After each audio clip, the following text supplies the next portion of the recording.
Price the Lord. Hallelujah, hallelujah. ಯೇಸುವೆ ಸ್ತೋತ್ರ, ಯೇಸುವೆ ವಂದನೆ, ಯೇಸುವೆ ಆರಾಧನೆ, ಯೇಸುವೆ ಮಹಿಮೆ. Hallelujah, hallelujah, hallelujah, hallelujah. ನಾವು ಧ್ಯಾನವನ್ನು ಪ್ರಾರಂಭ ಮಾಡ್ತಾ ಇದ್ದೀವಿ. ಪ್ರಾರಂಭ ಮಾಡುವಾಗ ಬೈಬಲ್ನ ಪ್ರಾರಂಭದ ಪುಸ್ತಕದ ಪ್ರಾರಂಭದ ವಾಕ್ಯಗಳಿಂದ ನಾವು ಪ್ರಾರಂಭ ಮಾಡೋಣ. ಆದಿಕಾಂಡ ಅಧ್ಯಾಯ 1 ವಾಕ್ಯ 1ರಿಂದ ನಾವು ಆರಂಭಿಸೋಣ. ಬೈಬಲ್ ತಂದಿದ್ದೀರಲ್ವ ಎಲ್ಲರೂ? ಬೈಬಲ್ ತಂದವರು ಓಪನ್ ಮಾಡಿ, ನೋಟ್ ಪುಸ್ತಕ ಪೆನ್ನು ತಂದವರು ಬರ್ಕೊಳ್ಳಿ, ನೋಟ್ ಮಾಡ್ಕೊಳ್ಳಿ. ದೇವರು ನಮ್ಮೊಂದಿಗೆ ಮಾತನಾಡುವ ಪ್ರತಿಯೊಂದು ವಿಷಯಗಳು ನಮ್ಮ ಜೀವನಕ್ಕೆ ದೇವರ ಆಶೀರ್ವಾದವನ್ನು ತರ್ತದೆ. ದೇವರು ನಮ್ಮೊಂದಿಗೆ ಮಾತನಾಡುವ ಪ್ರತಿಯೊಂದು ವಿಷಯಗಳು ಅದು ನಮಗೆ ಕೇಳಿಸ್ಕೊಳ್ಳಿಕ್ಕೆ ಇಷ್ಟ ಆಗಬೇಕು ಅಂತ ಏನಿಲ್ಲ. ಕಷ್ಟ ಆಗ್ಬೋದು, ಚುಚ್ಚುದಂಗೆ ಆಗ್ಬೋದು, ನೋವಾಗ್ಬೋದು. ಹೇಗೆ ಆದರೂ ಕೂಡ ನೀವದನ್ನು ಸ್ವೀಕಾರ ಮಾಡೋದೇ ಆದರೆ ದೇವರ ವಾಕ್ಯಗಳು ಖಂಡಿತವಾಗಿಯೂ ಸ್ವೀಕಾರ ಮಾಡುವ, ವಿಶ್ವಾಸವಿಡುವ ಪ್ರತಿಯೊಬ್ಬರ ಜೀವನದಲ್ಲೂ ದೇವರ ಆಶೀರ್ವಾದವನ್ನು, ಸ್ವರ್ಗೀಯವಾದ ಆಶೀರ್ವಾದವನ್ನು ಬರಮಾಡುತ್ತದೆ. ಅದರಿಂದ ಎಲ್ಲರೂ ಕೂಡ ಆಸಕ್ತಿ ಉಳ್ಳವರಾಗಿ ವಾಕ್ಯವನ್ನು ನಾವು ಧ್ಯಾನಿಸಬೇಕು. ನಾವು ಇಲ್ಲಿ ಬಂದಿರುವುದು ಒಂದೇ ಒಂದು ಕಾರ್ಯಕ್ಕೆ, ಧ್ಯಾನ ಮಾಡಲಿಕ್ಕೆ. ಹೌದಾ? ಕರೆಕ್ಟ್ ತಾನೆ? ನಾವು ಬಂದಿರೋದು ಯಾವುದಕ್ಕೋಸ್ಕರ? ಧ್ಯಾನ ಮಾಡಲಿಕ್ಕೆ. ಏನನ್ನು ಧ್ಯಾನ ಮಾಡಲಿಕ್ಕೆ ಅಥವಾ ಯಾರನ್ನು ಧ್ಯಾನ ಮಾಡಲಿಕ್ಕೆ? ದೇವರ ವಾಕ್ಯದ ಮುಖಾಂತರ ದೇವರನ್ನು, ಯೇಸು ಕ್ರಿಸ್ತರನ್ನು ಧ್ಯಾನ ಮಾಡಲಿಕ್ಕೆ. ಯಾರೆಲ್ಲ ಇಲ್ಲಿ ಬಂದು ದೇವರ ವಾಕ್ಯವನ್ನು ಆಲಿಸುತ್ತಾ ದೇವರ ವಾಕ್ಯದ ಮುಖಾಂತರ ಯೇಸು ಕ್ರಿಸ್ತರನ್ನು ನಿಜವಾಗಲೂ ಪ್ರಾಮಾಣಿಕವಾಗಿ ಧ್ಯಾನ ಮಾಡ್ತಿರೋ, ಯೇಸುವಿನಂತೆ ನಾವು ರೂಪಾಂತರಗೊಳ್ತೀವಿ. ನಮ್ಮ ಒಳಗೆ ಒಂದು ರೂಪಾಂತರ ಉಂಟಾಗ್ತದೆ. ಯಾವ ರೀತಿಯಲ್ಲಿ ಯೇಸು ಸ್ವಾಮಿ ರೊಟ್ಟಿ ಮತ್ತು ದ್ರಾಕ್ಷಾರಸವನ್ನು ಕೈಯಲ್ಲಿ ತೆಗೆದುಕೊಂಡು ಕಡೆಯ ಭೋಜನದ ಸಮಯದಲ್ಲಿ ಅವರು ಹೇಳ್ತಾರೆ, ಇದು ನನ್ನ ಶರೀರ. ದ್ರಾಕ್ಷಾರಸವನ್ನು ತೆಗೆದುಕೊಂಡು ಹೇಳ್ತಾರೆ, ಇದು ನನ್ನ ರಕ್ತ. ಹೊರಗಡೆ ನೋಡಲಿಕ್ಕೆ ರೊಟ್ಟಿಯಾಗಿಯೇ ಇದೆ, ದ್ರಾಕ್ಷಾರಸ ದ್ರಾಕ್ಷಾರಸವಾಗಿಯೇ ಇದೆ. ಏನಾದರೂ ಹೊರಗಡೆ ಚೇಂಜ್ ಆಯ್ತಾ? ಹೊರಗಡೆ ನೋಡುವವರ ಕಣ್ಣಿಗೆ ಏನಾದರೂ ಕಾಣಿಸ್ತಾ? ಕಾಣಿಸ್ಲಿಲ್ಲ. ಆದರೆ ವಿಶ್ವಾಸದಿಂದ ಯಾರು ಅದನ್ನು ಸ್ವೀಕಾರ ಮಾಡಿದ್ರೋ ಅವರ ಜೀವನದಲ್ಲಿ ಯೇಸು ಕ್ರಿಸ್ತನ ಸಾನ್ನಿಧ್ಯ ಮತ್ತು ನಿತ್ಯ ಜೀವದ ಅನುಭವ ಸಿಗ್ತಾ ಇದೆ. ಇವತ್ತಿಗೂ ಕೂಡ ಸಿಗ್ತಾ ಇದೆ. ರೊಟ್ಟಿಯಾಗಿಯೇ ಕಾಣಿಸುತ್ತೆ, ರುಚಿ ಕೂಡ ರೊಟ್ಟಿದೆ. ದ್ರಾಕ್ಷಾರಸ ದ್ರಾಕ್ಷಾರಸವಾಗಿಯೇ ಕಾಣಿಸುತ್ತೆ, ರುಚಿ ಕೂಡ ದ್ರಾಕ್ಷಾರಸದ್ದೇ, ಚೇಂಜ್ ಆಗೋದಿಲ್ಲ. ಅದೇ ರೀತಿಯಲ್ಲಿ ದೇವರ ವಾಕ್ಯ ವಿಶ್ವಾಸದಿಂದ ಸ್ವೀಕಾರ ಮಾಡುವ ಪ್ರತಿಯೊಬ್ಬರ ಜೀವನದಲ್ಲೂ ಈ ಒಂದು ದೊಡ್ಡ ಆತ್ಮಿಕವಾದ ಬದಲಾವಣೆ ಉಂಟಾಗ್ತದೆ. ಇಂಟರ್ನಲ್ ಚೇಂಜ್, ಆಂತರಿಕವಾದ ಬದಲಾವಣೆ, ರೂಪಾಂತರ ಉಂಟಾಗ್ತದೆ. ಯಾರ ಹೃದಯದಲ್ಲಿ?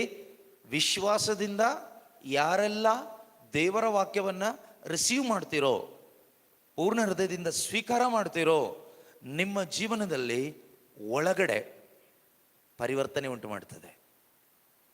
ಆದರೆ ದೇವರ ವಾಕ್ಯವನ್ನು ಪ್ರಶ್ನಿಸುವ, ದೇವರ ವಾಕ್ಯವನ್ನು ವಿಮರ್ಶೆ ಮಾಡುವ, ದೇವರ ವಾಕ್ಯವನ್ನು ದೂಷಿಸುವ, ಅಲ್ಲಗಳೆಯುವ, ಕಡೆಗಣಿಸುವ ಯಾರ ಜೀವನದಲ್ಲೂ ಯಾವುದೇ ಪರಿವರ್ತನೆ ಉಂಟಾಗೋದಿಲ್ಲ.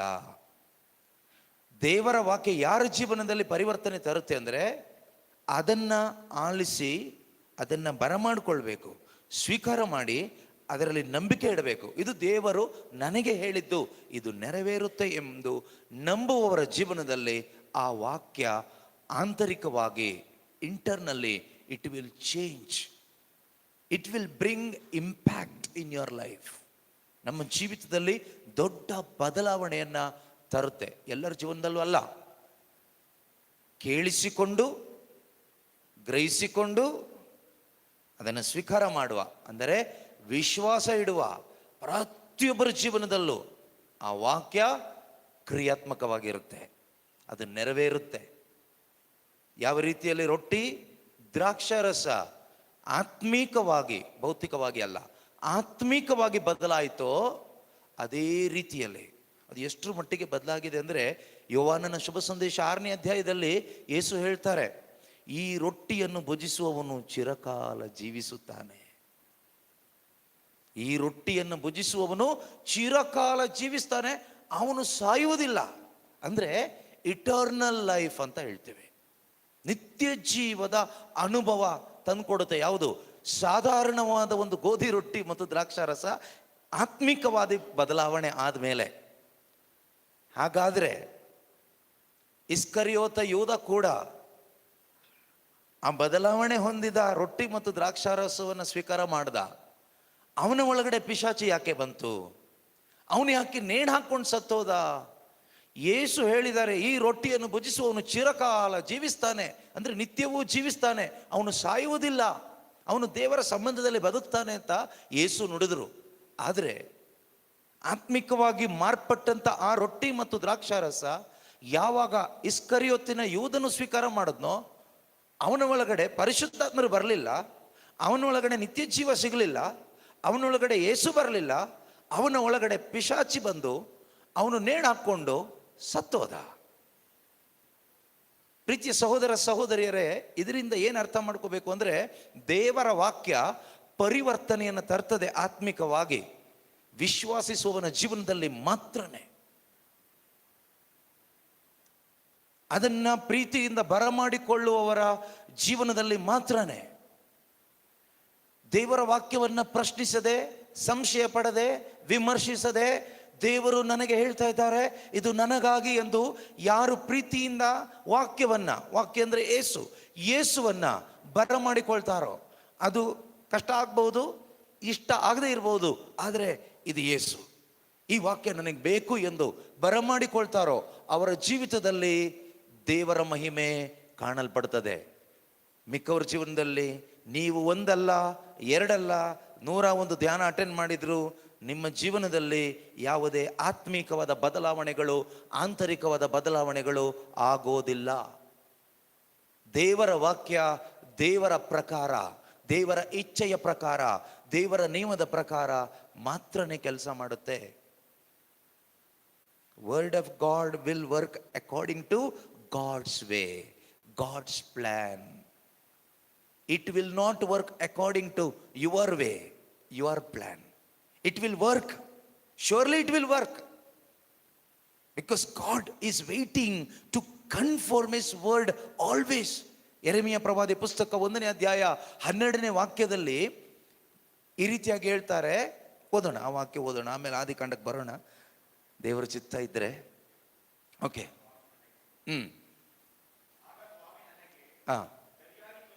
ಸ್ವಾಮಿ ಯೆರೆಮೀಯನಿಗೆ ಹೇಳ್ತೇವೆ, ಸರಿಯಾಗಿ ನೋಡಿದೆ, ನನ್ನ ಮಾತನ್ನು ನೆರವೇರಿಸುವುದಕ್ಕೆ ಎಚ್ಚರಗೊಂಡಿದ್ದೇನೆಂದು ತಿಳಿದುಕೋ. ನೀನು ತಿಳಿದುಕೋ. ಯಾರೆಲ್ಲ ಆಲಿಸ್ತಾ ಇದ್ದೀರೋ, ನಾನು ಮತ್ತು ನೀವು, ನಿಮಗೂ ದೇವರು ಹೇಳ್ತಾ ಇದ್ದಾರೆ, ತಿಳಿದುಕೋ. ಏನು ತಿಳಿದುಕೋ? ನನ್ನ ಮಾತನ್ನು ನಿನ್ನ ಜೀವನದಲ್ಲಿ ನೆರವೇರಿಸುವುದಕ್ಕಾಗಿ ನಾನು ಎಚ್ಚರವಾಗಿದ್ದೇನೆಂದು ತಿಳಿದುಕೋ. God is waiting to confirm His word in your life. If you believe, you will see the power, the manifestation of God's word in your life. Only if you believe. ನೀನು ನಂಬುವುದಾದರೆ ನನ್ನ ದೇವರು ಅವರ ಮಾತನ್ನ ನನ್ನ ಜೀವನದಲ್ಲಿ, ನನ್ನ ಕುಟುಂಬದಲ್ಲಿ, ನನ್ನಲ್ಲಿ ನೆರವೇರಿಸುವುದಕ್ಕಾಗಿ ಕಾಯುತ್ತಾ ಇದ್ದಾರೆ, ತವಕ ಪಡ್ತಾ ಇದ್ದಾರೆ. ಅದು ವ್ಯರ್ಥವಾಗಿ ಹೋಗೋದಿಲ್ಲ. ದೇವರ ಬಾಯಿಂದ ಹೊರಟು ಬಂದ ಮಾತಿದು. ಯೆಶಾಯ 55:11 ಹೇಳ್ತಾರಲ್ವಾ, ನನ್ನ ಬಾಯಿಂದ ಹೊರಟು ಬಂದ ಮಾತು ಅದು ನೆರವೇರದೆ ವ್ಯರ್ಥವಾಗಿ ಬರೋದಿಲ್ಲ, ಅದು ನೆರವೇರುತ್ತೆ, ಅದು ಕ್ರಿಯೆ ಮಾಡುತ್ತೆ. Because I am waiting to confirm my word in your life. ನನ್ನ ಮಾತನ್ನ ನಿನ್ನ ಜೀವನದಲ್ಲಿ ನೆರವೇರಿಸುವುದಕ್ಕಾಗಿ ನಾನು ಕಾಯ್ತಾ ಇದ್ದೀನಿ. Are you waiting? ನೀವು ಕಾಯ್ತಾ ಇದ್ದೀರಾ? ನೀವು ನಂಬ್ತಾ ಇದ್ದೀರಾ ಇದನ್ನ? ಯೇಸು ಹೇಳ್ತಾರೆ, ಇಬ್ಬರು ಒಮ್ಮನಸ್ಸುಳ್ಳವರಾಗಿದ್ರೆ ಅದು ನೆರವೇರುತ್ತೆ. ಯಾವುದ್ಯಾವುದಕ್ಕೂ ಅಲ್ಲ. ಇಬ್ಬರು ಒಮ್ಮನಸ್ಸುಳ್ಳವರಾಗಿದ್ರೆ ಅದು ನೆರವೇರುತ್ತೆ ಅಂದ್ರೆ ದೈವಿಕವಾದ ರೀತಿಯಲ್ಲಿ ಈ ಭೂಮಿಯಲ್ಲಿ ಇಬ್ಬರು ಒಮ್ಮನಸ್ಸುಳ್ಳವರಾಗಿ ನೀವು ಪ್ರಾರ್ಥಿಸಿದ್ರೆ ಅದು ನೆರವೇರುತ್ತಂತೆ. ಸೊ ಈಗ ದೇವರಿಗೆ ಮನಸ್ಸಿದೆ. God is waiting to confirm his word in your life. Are you waiting? ದೇವರು ಕಾಯ್ತಾ ಇದ್ದಾರೆ ನಿನ್ನ ಜೀವನದಲ್ಲಿ. ಅವರ ಮಾತು ನೆರವೇರಿಸಬೇಕೆಂದೇ ದೇವರು ಕಾಯ್ತಾ ಇದ್ದಾರೆ. ನೀವು ಕಾಯ್ತಾ ಇದ್ದೀರಾ? ನೀವು ತವಕ ಪಡ್ತಾ ಇದ್ದೀರಾ? ನೀವು ನಂಬ್ತೀರಾ? ನನ್ನ ಜೀವನದಲ್ಲಿ ಈ ಧ್ಯಾನ ಕೂಟದ ಮುಖಾಂತರ ದೇವರು ನುಡಿಯುವ ಪ್ರತಿಯೊಂದು ಮಾತನ್ನ ದೇವರು ನೆರವೇರಿಸ್ತಾರೆ. ನಾನು ಅದನ್ನು ನೋಡ್ತೀನಿ, ನಾನು ಅದನ್ನು ಅನುಭವಿಸ್ತೀನಿ, ನಾನು ಅದನ್ನು ಪಡ್ಕೊಳ್ತೀನಿ, ನಾನು ಅದನ್ನು ಸವಿತೀನಿ. ನನ್ನ ಜೀವನದಲ್ಲಿ ಒಂದು ರೂಪಾಂತರ ಉಂಟಾಗ್ತದೆ. ಯಾವ ರೀತಿ ರೊಟ್ಟಿ ದ್ರಾಕ್ಷಾರಸ ಆತ್ಮಿಕವಾಗಿ ರೂಪಾಂತರಗೊಂಡಿತ್ತು, ಅದು ಏನಾಗಿ ರೂಪಾಂತರಗೊಂಡಿತ್ತು? ರೊಟ್ಟಿ ದ್ರಾಕ್ಷಾರಸ ಕಡೆಯ ಭೋಜನದ ಸಮಯದಲ್ಲಿ ಯೇಸು ಕೈಯಲ್ಲಿ ಎತ್ತಿ ಇದು ನನ್ನ ಶರೀರ, ಇದು ನನ್ನ ರಕ್ತ ಎಂದು ನುಡಿಯುವಾಗ ಅದು ಆತ್ಮಿಕವಾದ ರೀತಿಯಲ್ಲಿ ಏನಾಗಿ ರೂಪಾಂತರಗೊಂಡಿತ್ತು? ಏನಾಗಿ ರೂಪಾಂತರಗೊಂಡಿತ್ತು? ಯೇಸುವಾಗಿ ರೂಪಾಂತರಗೊಂಡಿತ್ತು. ಯೇಸುವಿನ ಶರೀರ ರಕ್ತ ಅಂತ ಹೇಳುವಾಗ ಜೀಸಸ್ ಹಿಮ್ಸೆಲ್ಫ್. ಜೀಸಸ್. ಪ್ರೀತಿಯ ಸಹೋದರ ಸಹೋದರಿಯರೇ, ಅದೇ ದೇವರ ವಾಕ್ಯದ ಶಕ್ತಿ. ದೇವರ ವಾಕ್ಯ ನೀವು ಸ್ವೀಕಾರ ಮಾಡುವಾಗ ನಿಮ್ಮ ಒಳಗಡೆ ರೂಪಾಂತರ ಏನಾಗಿ? ಯೇಸುವಾಗಿ. ನಿಮ್ಮ ಒಳಗಡೆ internally you will become like Jesus. Externally ನೀವೇನಾಗಿದ್ದೀರೋ ಅದೇ. ನಿಮ್ಮ ಕಲರ್ ಚೇಂಜ್ ಆಗುತ್ತಾ? ಇಲ್ಲ. ನಿಮ್ಮ ಮಾತೇನಾದರೂ ಸೌಂಡ್ ಏನಾದರೂ ಚೇಂಜ್ ಆಗುತ್ತಾ? ಇಲ್ಲ. ಇದ್ಯಾವುದು ಚೇಂಜ್ ಆಗೋದಿಲ್ಲ. ನಮ್ಮಲ್ಲಿರುವ ಕೆಲವೊಂದು ಶಾರೀರಿಕ ಸ್ವಭಾವಗಳಿದೆ, ಅದು ಚೇಂಜ್ ಆಗೋದಿಲ್ಲ. ಶರೀರಕ್ಕೆ ಶರೀರದ ಸ್ವಭಾವ ಇದೆ, ಅದು ಚೇಂಜ್ ಆಗೋದಿಲ್ಲ. ಆದರೆ ನಮ್ಮ ಒಳಗಡೆ, ಪ್ರೀತಿಯ ಸಹೋದರ ಸಹೋದರಿಯರೇ, ಒಳಗಡೆ ರೂಪಾಂತರ ತರುತ್ತೆ ದೇವರ ವಾಕ್ಯ. ಒಳಗಡೆ ಯೇಸುವಾಗಿ ನಮ್ಮನ್ನ ರೂಪಿಸುತ್ತೆ ದೇವರ ವಾಕ್ಯ. ನೀವು ಕೇಳ್ಬೋದು, ಮತ್ತೆ ಯಾಕೆ ಎಷ್ಟೋ ಜನ ಧ್ಯಾನ ಕೂಟದಲ್ಲಿ ಲಕ್ಷಾಂತರ ಜನ ಭಾಗವಹಿಸ್ತಾ ಇದ್ದಾರೆ, ಯಾಕೆ ಒಬ್ಬರಲ್ಲೋ ಇಬ್ಬರಲ್ಲೋ ಮಾತ್ರ ಈ ಬದಲಾವಣೆ ಆಗ್ತಾ ಇದೆ? ಯಾಕೆ ಬಹಳಷ್ಟು ಜನರಲ್ಲಿ ಏನು ಬದಲಾವಣೆ ಆಗ್ತಾ ಇಲ್ಲ? ಕಾರಣ ಏನು? ಕಾರಣ ಇಷ್ಟೇ, ದೇ ಡೋಂಟ್ ಬಿಲೀವ್. ಅವ್ರು ನಂಬ್ತಾ ಇಲ್ಲ. ಅವ್ರು ಸುಮ್ಮನೆ ಕೇಳಿಸ್ಕೊಳ್ತಾ ಇದ್ದಾರೆ ಅಷ್ಟೇ. ಏನೋ ಹೇಳ್ತಾ ಇದ್ದಾರೆ, ನಾವು ಕೇಳಿಸ್ಕೋಬೇಕಷ್ಟೇ. ಇನ್ನು ಕೆಲವರು ಕೇಳಿಸಿಕೊಳ್ಳುವವರು ವಿಮರ್ಶೆ ಮಾಡ್ತಾರೆ. ಅದು ಯಾಕೆ ಹಾಗೆ ಹೇಳಿದ್ದು, ಇದು ಯಾಕೆ ಹೀಗೆ ಹೇಳಿದ್ದು, ಅದು ಹಾಗೆ ಹೇಳಬೇಕಾಗಿತ್ತು, ಇದು ಹೀಗೆ ಹೇಳಬೇಕಾಗಿತ್ತು, ಅದು ಸರಿ, ಇದು ತಪ್ಪು. Who are you to judge God's word? Are you God? ನೀನೇನು ದೇವರ? ದೇವರ ವಾಕ್ಯವನ್ನು ವಿಮರ್ಶಿಸಬೇಕಾದ್ರೆ ನಿನ್ನ ದೇವರಕ್ಕಿಂತ ಒಂದು ಲೆವೆಲ್ ಮೇಲಿರಬೇಕು. You are not suppose to judge the word of God. You are supposed to accept the word of God. You are not the judge of God's word. God's word will judge you. ದೇವರ ವಾಕ್ಯ ನಿನ್ನನ್ನ ವಿಮರ್ಶಿಸ್ತದೆ. ನೀನೇನಾಗಿದೀಯಾ, ನೀನೇನಾಗಬೇಕು, ಏನಾಗಿ ಬದುಕಬಾರ್ದು, ಏನಾಗಿ ಬದುಕಬೇಕು, ಹೇಗೆ ಬದುಕಬೇಕು, ಹೇಗೆ ಬದುಕಬಾರ್ದು, ಹೇಗೆ ಆಲೋಚನೆ ಮಾಡಬೇಕು, ಹೇಗೆ ಆಲೋಚನೆ ಮಾಡಬಾರ್ದು, ಹೇಗೆ ಪ್ರಾರ್ಥಿಸಬೇಕು, ಹೇಗೆ ಪ್ರಾರ್ಥಿಸಬಾರ್ದು, ಹೇಗೆ ಬಿಹೇವ್ ಮಾಡಬೇಕು, ಹೇಗೆ ಬಿಹೇವ್ ಮಾಡಬಾರ್ದು, ಹೇಗೆ ನಿನ್ನ ಸಂಬಂಧಗಳನ್ನ ಇಟ್ಕೋಬೇಕು, ಹೇಗೆ ಇಟ್ಕೋಬಾರ್ದು, ಹೇಗೆ ಒಂದೊಂದು ತೀರ್ಮಾನಗಳನ್ನ ಮಾಡಬೇಕು, ಯಾವುದು ಸರಿಯಾದ ಡಿಸಿಷನ್, ಯಾವುದು ರಾಂಗ್ ಡಿಸಿಷನ್, ಪ್ರತಿಯೊಂದನ್ನು ಜಡ್ಜ್ ಮಾಡುತ್ತೆ ದೇವರ ವಾಕ್ಯ. ಇವತ್ತು ನಮಗೆ ಸರಿಯಾದ ಒಂದು ತೀರ್ಮಾನ ನಮ್ಮ ಜೀವನದಲ್ಲಿ ಇಲ್ಲ. ಯಾಕೆ ಗೊತ್ತಾ? ದೇವರ ವಾಕ್ಯದಲ್ಲಿ ನಂಬಿಕೆ ಇಲ್ಲ. ಬಾಯಲ್ಲಿ ಹೇಳ್ತೀವಿ, ಐ ಬಿಲೀವ್ ಗಾಡ್ಸ್ ವರ್ಡ್, ನಾನು ದೇವರ ವಾಕ್ಯವನ್ನು ನಂಬ್ತೀನಿ. ದೇವರ ವಾಕ್ಯವನ್ನು ನಂಬೋದು ಅಂದರೆ ಬಾಯಲ್ಲಿ ಹೇಳೋದಲ್ಲ. ನಾನು ನಂಬ್ತೀನಿ ನಂಬ್ತೀನಿ ಅಂತ ಹೇಳೋದಲ್ಲ. ದೇವರ ವಾಕ್ಯವನ್ನು ನಂಬೋದು ಅಂದರೆ I am responding to that message, that word. ಕೇಳಿಸಿಕೊಂಡ ಆ ಸಂದೇಶಕ್ಕೆ, ಕೇಳಿಸಿಕೊಂಡ ಆ ವಾಕ್ಯಕ್ಕೆ ನಾನು ರೆಸ್ಪಾಂಡ್ ಮಾಡೋದು. That is I believe in this word. ಅಬ್ರಹಾಮನನ್ನ ದೇವರು ಕರೆದು ಹೇಳ್ತಾರೆ, ನೀನು ನಿನ್ನ ಸ್ವಂತದವರನ್ನ, ಊರನ್ನ, ಎಲ್ಲವನ್ನ ಬಿಟ್ಟು ನಾನು ತೋರಿಸುವ ಸ್ಥಳಕ್ಕೆ ಹೊರಟೋಗು. ಅಬ್ರಹಾಮ ಎಲ್ಲವನ್ನ ಬಿಟ್ಟ, ಬೆಳಿಗ್ಗೆನೆ ಎದ್ದು ಹೊರಟ. ವಾಕ್ಯ ಹೇಳುತ್ತೆ, ಅಬ್ರಹಾಮನು ವಿಶ್ವಾಸ ಇಟ್ಟ. ವಿಶ್ವಾಸ ಇಟ್ಟ ಅಂದ್ರೇನು? ದೇವರು ಹೇಳಿದ ಸಂದೇಶವನ್ನು ಕೇಳಿದ, ಸ್ವೀಕಾರ ಮಾಡಿದ, ಒಪ್ಪಿಕೊಂಡ, ಅದಕ್ಕೆ ಪ್ರತಿಕ್ರಿಯೆ ತೋರಿಸಿದ, ಅದನ್ನು ಅನುಸರಣೆ ಮಾಡ್ದ. ಅದೇ ವಿಶ್ವಾಸ. ಕಾರ್ಯರೂಪದಲ್ಲಿ ಇಲ್ಲದೆ ಇದ್ರೆ ಅದು ಸತ್ತ ವಿಶ್ವಾಸ. ಈ ಧ್ಯಾನಕೂಟದಲ್ಲಿ ದೇವರು ನಮ್ಮೊಂದಿಗೆ ಮಾತನಾಡ್ತಾರೆ. ಆಲ್ರೆಡಿ ದೇವರು ಮಾತಾಡ್ತಾ ಇದ್ದಾರೆ. ಹೇಗೆ? ಥ್ರೂ ದ ವರ್ಡ್, ವಾಕ್ಯದ ಮುಖಾಂತರ ನಮ್ಮೊಬ್ಬೊಬ್ಬರೊಂದಿಗೂ ನೇರವಾಗಿ ನಮ್ಮ ಹೃದಯದಲ್ಲಿ ದೇವರು ಮಾತಾಡ್ತಾ ಇದ್ದಾರೆ. ಆದರೆ ಎಷ್ಟು ಜನ ನಾವು ಸ್ವೀಕಾರ ಮಾಡ್ತಾ ಇದ್ದೀವಿ, ಒಪ್ಕೊಳ್ತಾ ಇದ್ದೀವಿ, ಸ್ವೀಕಾರ ಮಾಡ್ತಾ ಇದ್ದೀವಿ? That is important. ಎಷ್ಟು ಜನ ಅದಕ್ಕೆ ರೆಸ್ಪಾಂಡ್ ಮಾಡ್ತಾ ಇದ್ದೀವಿ, ಅದಕ್ಕೆ ಪ್ರತಿಕ್ರಿಯೆ ಅಥವಾ ಅದನ್ನು ಆಕ್ಟ್, ಅದನ್ನು ನಡ್ಕೊಳ್ತಾ ಇದ್ದೀವಿ. ನಡ್ಕೊಳ್ಳೋದಂದ್ರೆ ಇಮಿಡಿಯೇಟ್ ಆಗಿ ಈಗಲೇ ಡಿಸಿಷನ್ ಈಗಲೇ ಮಾಡ್ಬೋದು, ತೀರ್ಮಾನ ಈಗಲೇ ಮಾಡ್ಬೋದು. ಯಾವಾಗ? ಕೇಳಿಸ್ಕೊಳ್ತಾ ಇರುವಾಗಲೇ. ತೀರ್ಮಾನ ನಿಮ್ಮ ಹೃದಯದಲ್ಲಿ ಮಾಡೋದು ಕೂಡ ಒಂದು ಕ್ರಿಯೆನೇ.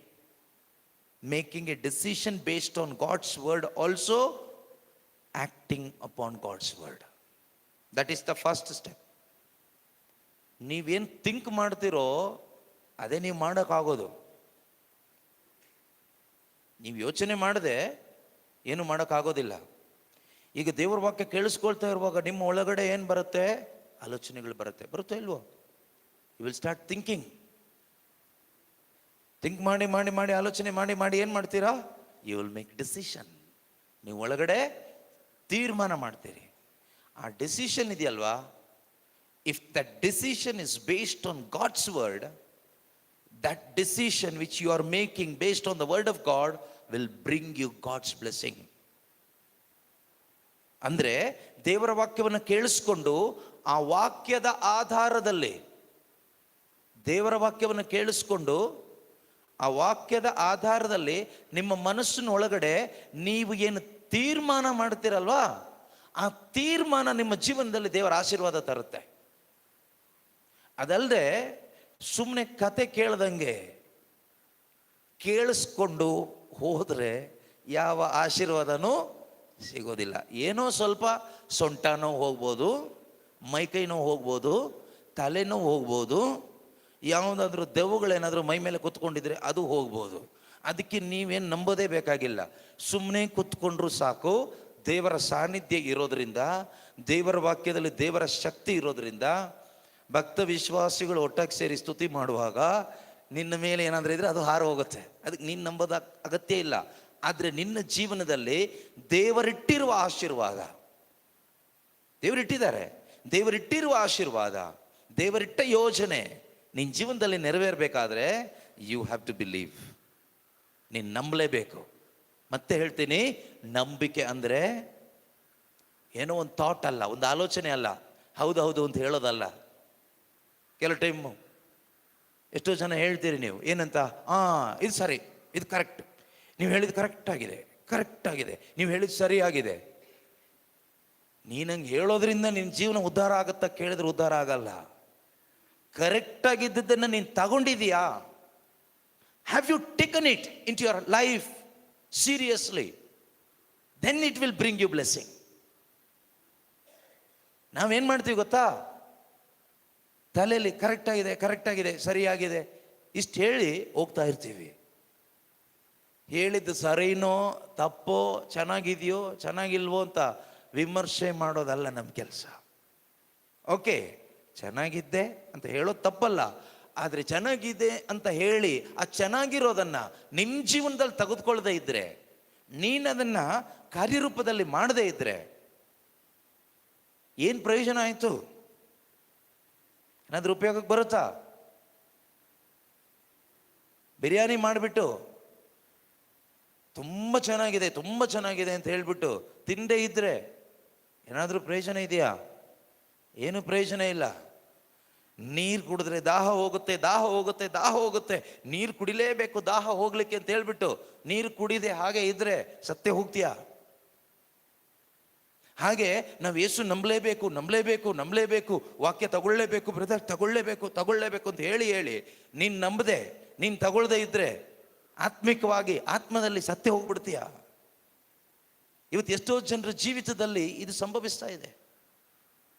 ನಾವು ಯೇಸು ನಂಬಬೇಕು ಬ್ರದರ್, ನಾವು ದೇವರ ವಾಕ್ಯನ ನಂಬಬೇಕು, ನಾವು ದೇವರ ವಾಕ್ಯನ ಸ್ವೀಕಾರ ಮಾಡಬೇಕು, ನಾವು ದೇವರ ಆಜ್ಞೆಗಳನ್ನ ಅನುಸರಿಸಬೇಕು ಎಲ್ಲ ಹೇಳ್ತೀವಿ, ಆದರೆ ಮಾಡಲ್ಲ, ಒಪ್ಕೊಳ್ಳೋದಿಲ್ಲ, ತಗೊಳ್ಳೋದಿಲ್ಲ. ಯಾಕೆ ತಗೊಳ್ಳೋದಿಲ್ಲ ಹೇಳಿ? ನಂಬಿಕೆ ಇಲ್ಲ.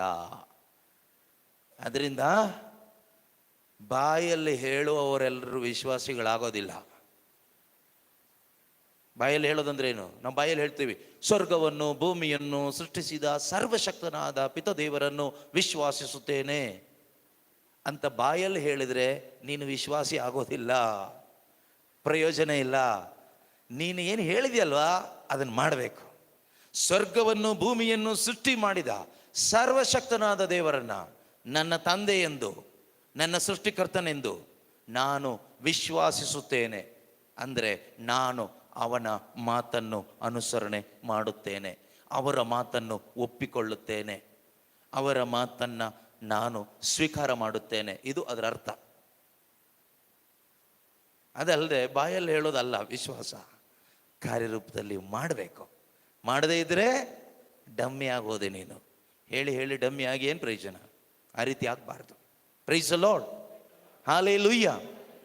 ಯೇಸುವೇ ಸ್ತೋತ್ರ, ಯೇಸುವೇ ವಂದನೆ, ಯೇಸುವೇ ಆರಾಧನೆ, ಯೇಸುವೇ ಮಹಿಮೆ. ಹಲ್ಲೆಲೂಯಾ. ಇನ್ನೊಂದು ಉದಾಹರಣೆ ನಾವು ನೋಡಿ ಮುಂದಕ್ಕೆ ಹೋಗೋಣ, ಆದಿಕಾಂಡಕ್ಕೆ.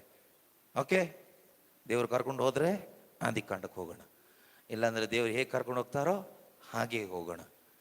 ನಮ್ಮ ಕೆಲಸ ಏನು? ದೇವ್ರು ಕರ್ಕೊಂಡು ಹೋದಲ್ಲಿ ಹೋಗ್ತಾ ಇರೋಣ ಅಲ್ವಾ? ಪ್ರೈಸ್ ದ ಲಾರ್ಡ್, ಯೇಸುವೇ ಸ್ತೋತ್ರ. ಓಕೆ, ಮಾರ್ಕನ ಶುಭ ಸಂದೇಶ 5ನೇ ಅಧ್ಯಾಯದಲ್ಲಿ 21ರಿಂದ ಇರತಕ್ಕಂಥ ವಾಕ್ಯಗಳನ್ಸುತ್ತೆ. ಅಲ್ಲಿ ನಾವು ನೋಡುವಾಗ ಒಂದು ರಕ್ತಸ್ರಾವ ಮಹಿಳೆ 12 ವರ್ಷದಿಂದ ಅವಳ ಶರೀರದಲ್ಲಿ ರೋಗ. ಅನೇಕ ವೈದ್ಯರ ಬಳಿಗೆ ಹೋದರೂ ಕೂಡ ಕಾಯಿಲೆ ಏನಾಗ್ತಾ ಇದೆ? ಜಾಸ್ತಿ ಆಗ್ತಾ ಇದೆ, ಕಡಿಮೆ ಆಗ್ತಾ ಇಲ್ಲ, ಹೆಚ್ಚಾಗ್ತಾ ಇದೆ. ಅನೇಕ ವೈದ್ಯರ ಬಳಿಗೆ ಹೋದ್ಲು, ಕೈಯಲ್ಲಿದ್ದ ಹಣ ಎಲ್ಲ ಖರ್ಚಾಯಿತು, ಏನು ಪ್ರಯೋಜನಕ್ಕೆ ಬಂದಿಲ್ಲ. ವರ್ಸ್ಟ್ ಆಗ್ತಾ ಇದೆ ಕಂಡೀಷನ್. ನಮ್ಮ ಜೀವನದಲ್ಲೂ ಈ ವರ್ಸ್ಟ್ ಕಂಡೀಷನ್ನಲ್ಲಿ ಅನೇಕರ ಜೀವನ ಇರ್ಬೋದು. ಶರೀರದ ಸ್ಥಿತಿ ಅನಾರೋಗ್ಯದಿಂದ ಆ ರೀತಿ ಇರ್ಬೋದು. ಮನಸ್ಸಿನ ಸ್ಥಿತಿ ಸಮಾಧಾನ ಇಲ್ಲ, ನೆಮ್ಮದಿ ಇಲ್ಲ, ಒಂದು ಒಳ್ಳೆಯ ಆತ್ಮಿಕ ಉಜ್ಜೀವನ ಇಲ್ಲ. ಪ್ರಯತ್ನ ಪಟ್ಟಿದ್ದೀರಿ, ತುಂಬ ಬ್ರದರ್ಸ್ಗಳಾಯಿತು, ಕೌನ್ಸಿಲರ್ಸ್ ಆಯಿತು, ರಿಟ್ರೀಟ್ಸ್ಗಳಾಯಿತು, ಧ್ಯಾನ ಕೇಂದ್ರಗಳಾಯಿತು, ಊರೆಲ್ಲ ಸುತ್ತಿದ್ದಾಯಿತು, ಎಲ್ಲ ಹೋದರೂ ಒಂದು ಆತ್ಮಿಕ ಉಜ್ಜೀವನ ಸಿಗ್ತಾ ಇಲ್ಲ. ಎಷ್ಟೋ ಜನ ಇದ್ದಾರೆ, ಬ್ರದರ್ ಎಷ್ಟು ಧ್ಯಾನ ಮಾಡ್ತಾ ಇದ್ದೀವಿ, ಉಪವಾಸ ಪ್ರಾರ್ಥನೆಗಳಿಗೆ ಹೋಗ್ತಾ ಇದ್ದೀವಿ, ಬೈಬಲ್ ಓದ್ತಾ ಇದ್ದೀವಿ, ಒಳಗಡೆ ಒಂದು ಉಜ್ಜೀವನ ಬರ್ತಾ ಇಲ್ಲ. ಯಾರು ಹೇಳಿದ್ರು ಎಲ್ಲ ಕಡೆ ಹೋದರೆ ಬರುತ್ತೆ ಅಂತ ಯಾರಾದರೂ ಹೇಳಿದಾರಾ? ಹೇಳಲಿಲ್ಲ. ಹೇಳದೆ ಇರೋದು ಮಾಡಿದರೆ ಏನು ಪ್ರಯೋಜನ ಇಲ್ಲ. ಸೊ ಇವಳು ಕೂಡ ಹೋದ್ಲು, ತುಂಬ ವೈದ್ಯರ ಬಳಿಗೆ ಹೋದ್ಲು. ಕಾಯಿಲೆ ಬಂದಾಗ ಇನ್ನು ಯಾರತ್ರ ಹೋಗ್ತಾರಲ್ವಾ, ವೈದ್ಯರ ಬಳಿಗೆ ಹೋದ್ರು, ಹಣ ಎಲ್ಲ ಖರ್ಚು ಮಾಡಿದ್ಲು. ಆ ವಾಕ್ಯ ಓದ್ತೀರಾ? ಅವಳ ರೋಗ ಹೆಚ್ಚಾಗ್ತಾ ಇತ್ತೆ ವಿನ ಕಡಿಮೆ ಆಗ್ತಾ ಇಲ್ಲ ಅಂತ. ಅನೇಕ ಅಲ್ಲಿ ಓದ್ತೀರಾ?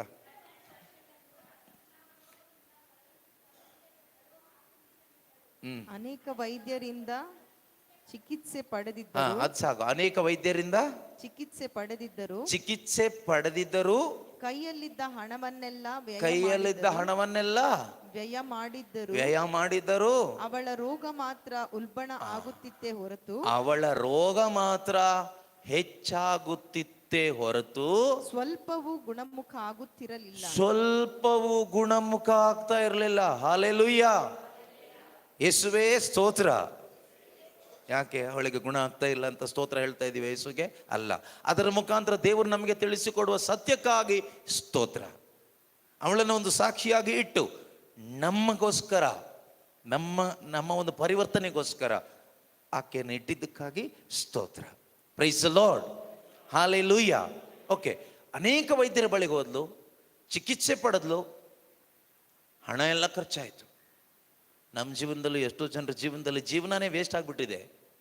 ಎಷ್ಟೋ ಕ್ರೈಸ್ತರ ಜೀವನ, ಎಷ್ಟೋ ಕರಿಸ್ಮ್ಯಾಟಿಕ್ ಪ್ರಾರ್ಥನೆಗಳಲ್ಲಿ ಇರುವವರ ಜೀವನ, ಎಷ್ಟೋ ಜನರ ಜೀವನ ಇವತ್ತು ವೇಸ್ಟ್ ಆಗಿ ಹೋಗಿದೆ. ಈ ರೀತಿಯಲ್ಲಿ ಆ ಚರ್ಚಿಗೆ ಹೋದ್ರು, ಈ ಚರ್ಚಿಗೆ ಹೋದ್ರು, ಆ ಸಭೆಗೆ ಹೋದ್ರು, ಈ ಸಭೆಗೆ ಹೋದ್ರು, ಆ ಪ್ರೇಯರ್ ಗ್ರೂಪ್ಗೆ ಹೋದ್ರು, ಈ ಪ್ರೇಯರ್ ಗ್ರೂಪ್ಗೆ ಹೋದ್ರು, ಆ ಬ್ರದರ್ಸ್ನ ಕರೆಸ್ಕೊಂಡ್ರು, ಈ ಬ್ರದರ್ನ ಕರೆಸ್ಕೊಂಡ್ರು, ಇಲ್ಲಿ 4 ದಿನ, ಅಲ್ಲಿ 4 ದಿನ, ಎಲ್ಲಿ ಹೋದ್ರು ಕೂಡ ನಮ್ಮ ಒಳಗಡೆ ಏನು ಬರ್ತಾ ಇಲ್ಲ?